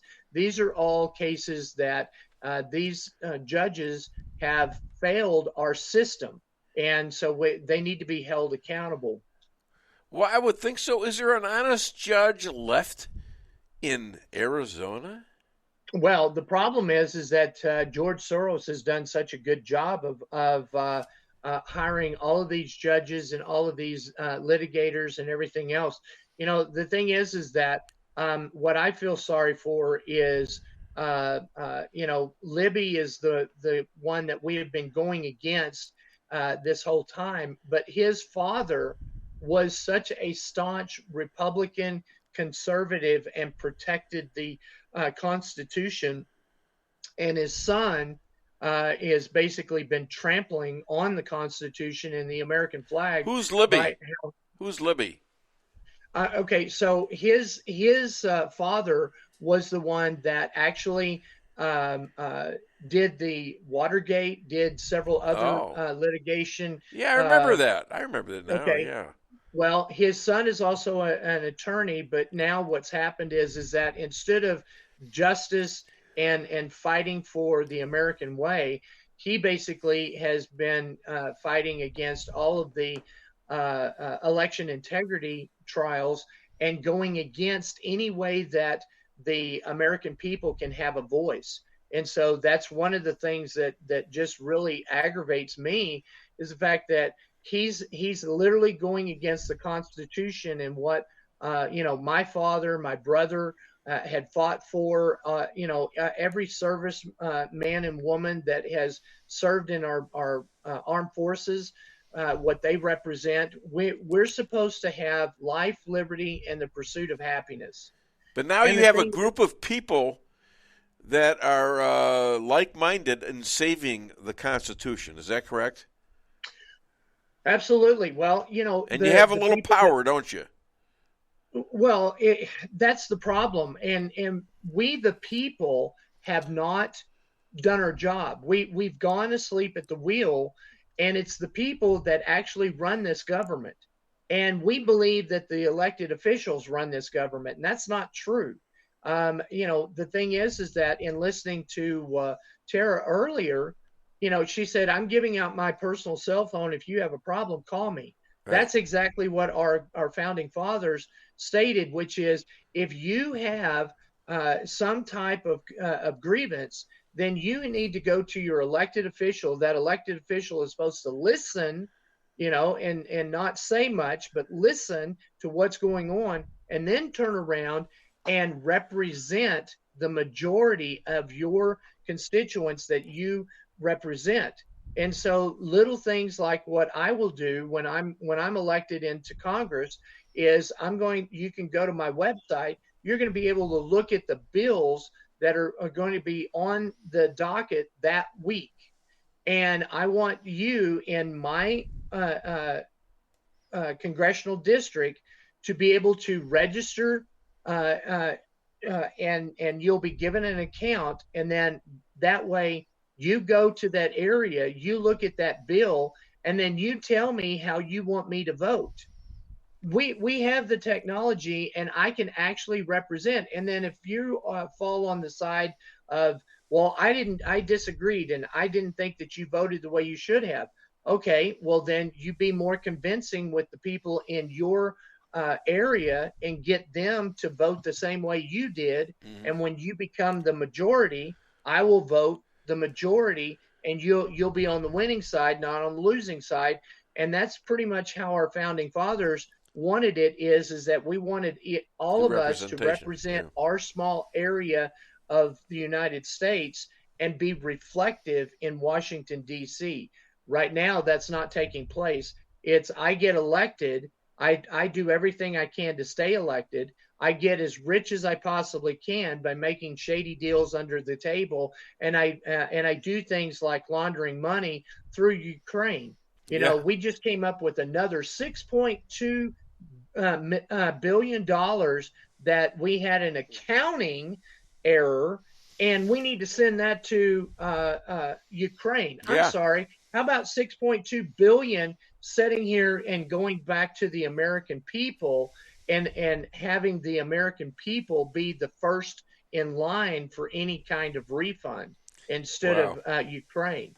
So that's the reason why this whole government has to be done. And the thing is, it's not just the elected people, it's the people, the staff members that are around. And I was made when the last time I ran, when I was contacted, they said that they were going to introduce me to my staff. And I told them, I said, good, I want them on day one when I get there. I want every one of them there and stuff. And I said, because I'm going to fire every one of them and get rid of them. And the thing is, they go, oh, well, you can't do that. Who said they're going to give you your staff? Don't you? Isn't that something you do? Well, that's what they would want. They don't want me to do that, and most of the congressmen just go, "Oh, okay, that's fine. I can work with that." And then they wonder why these people are undermining everything that congressman or senator or whoever in government, because their staff members are there. And so this is one of the problems that I have is that, you know, DC needs to be fired, period, and done away with. And then we need to bring in new people that will then be justified in working for the constituents of which they represent and not themselves. Yep. All right. What other news you got? Well, I think you touched on it earlier. We had the 5 people that died in the submarine deal.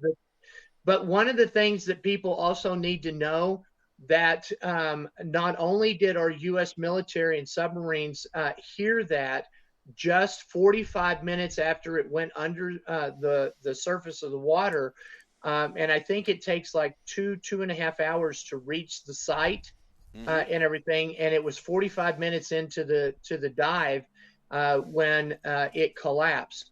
This took place there. So that was on the very first day and the very first hour. Exactly. And the thing is that Biden and all of them waited until when to release it, when the trial was taking place and Adam Schiff was being censored. Then they released, oh, how tragic these guys there. They already knew that these people had perished on day one. They delayed this so that it would roll out at the time that Adam Schiff was being censored.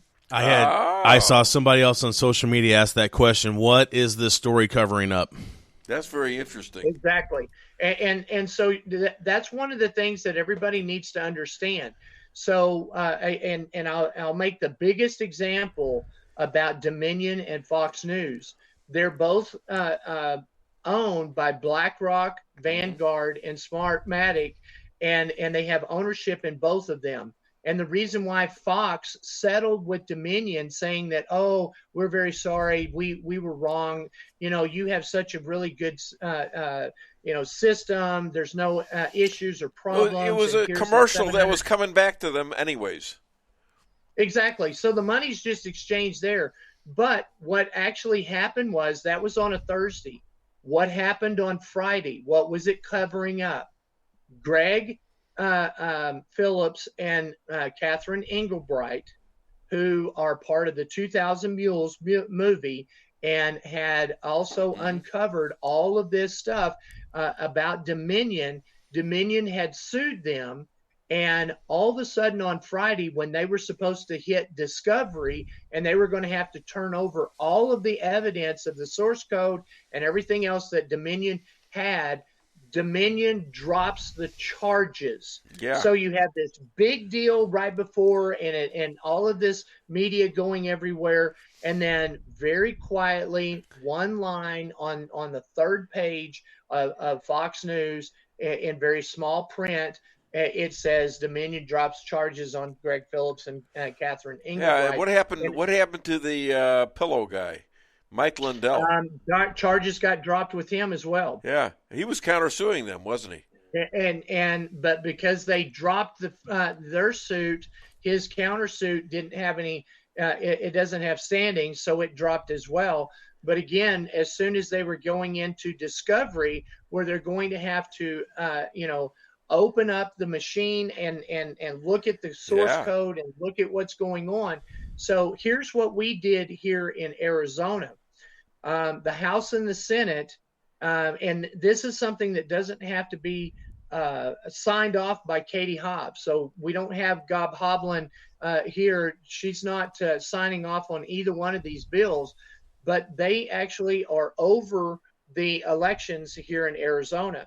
So what did they do? They put a bill in there that says that the any type of tabulating computers, they have to be DoD standard for third-party vendors. Well, the thing is that Dominion, ES&S, ProV&V, and Smartmatic, those other three are subsidiaries of Dominion. None of them can reach DoD standards because they are made out of the United States, and they have source code that is not according to the DoD standards. And so therefore in Arizona, we're going to a hand count because all tabulating machines are now illegal. Well, is that going to make for honest elections here on out, or are they going to find another way to cheat? Well, they're going to try to find different ways to cheat, but it's going to make it a lot harder because now the grassroots, the patriots, have started mobilizing, especially here in Arizona. And so what we're going to do is we're going to have everybody at every stage, and they're going to be whistleblowers because they're going to shut down and have the ability to shut down certain aspects of that count. And we start creating enough problems there, then the Democrats can't get away with this. The elitists can't get away with trying to steal this because, again, one of the things that we prove in court was the chain of custody, that the chain of custody must be maintained at all times. And if it's lost, then those ballots are not counted. They do not get injected into the system. And are you ever going to get that through the courts? Well, it doesn't matter. We don't have to do that. The Senate and the House actually passed it party lines. Yeah. We got it through. It's on the books. It's now law. It's now law, but what about the previous elections? It doesn't apply to that, right? No, it only goes forward.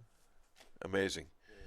Well, you've done so much good, and I wish you the best of everything, and hope Ryan, we'll pray for Ryan, we'll pray for you, that this somehow, I don't know, I wouldn't want to be in either one of your positions, and I know what you're doing, and I wish there was a different solution to it.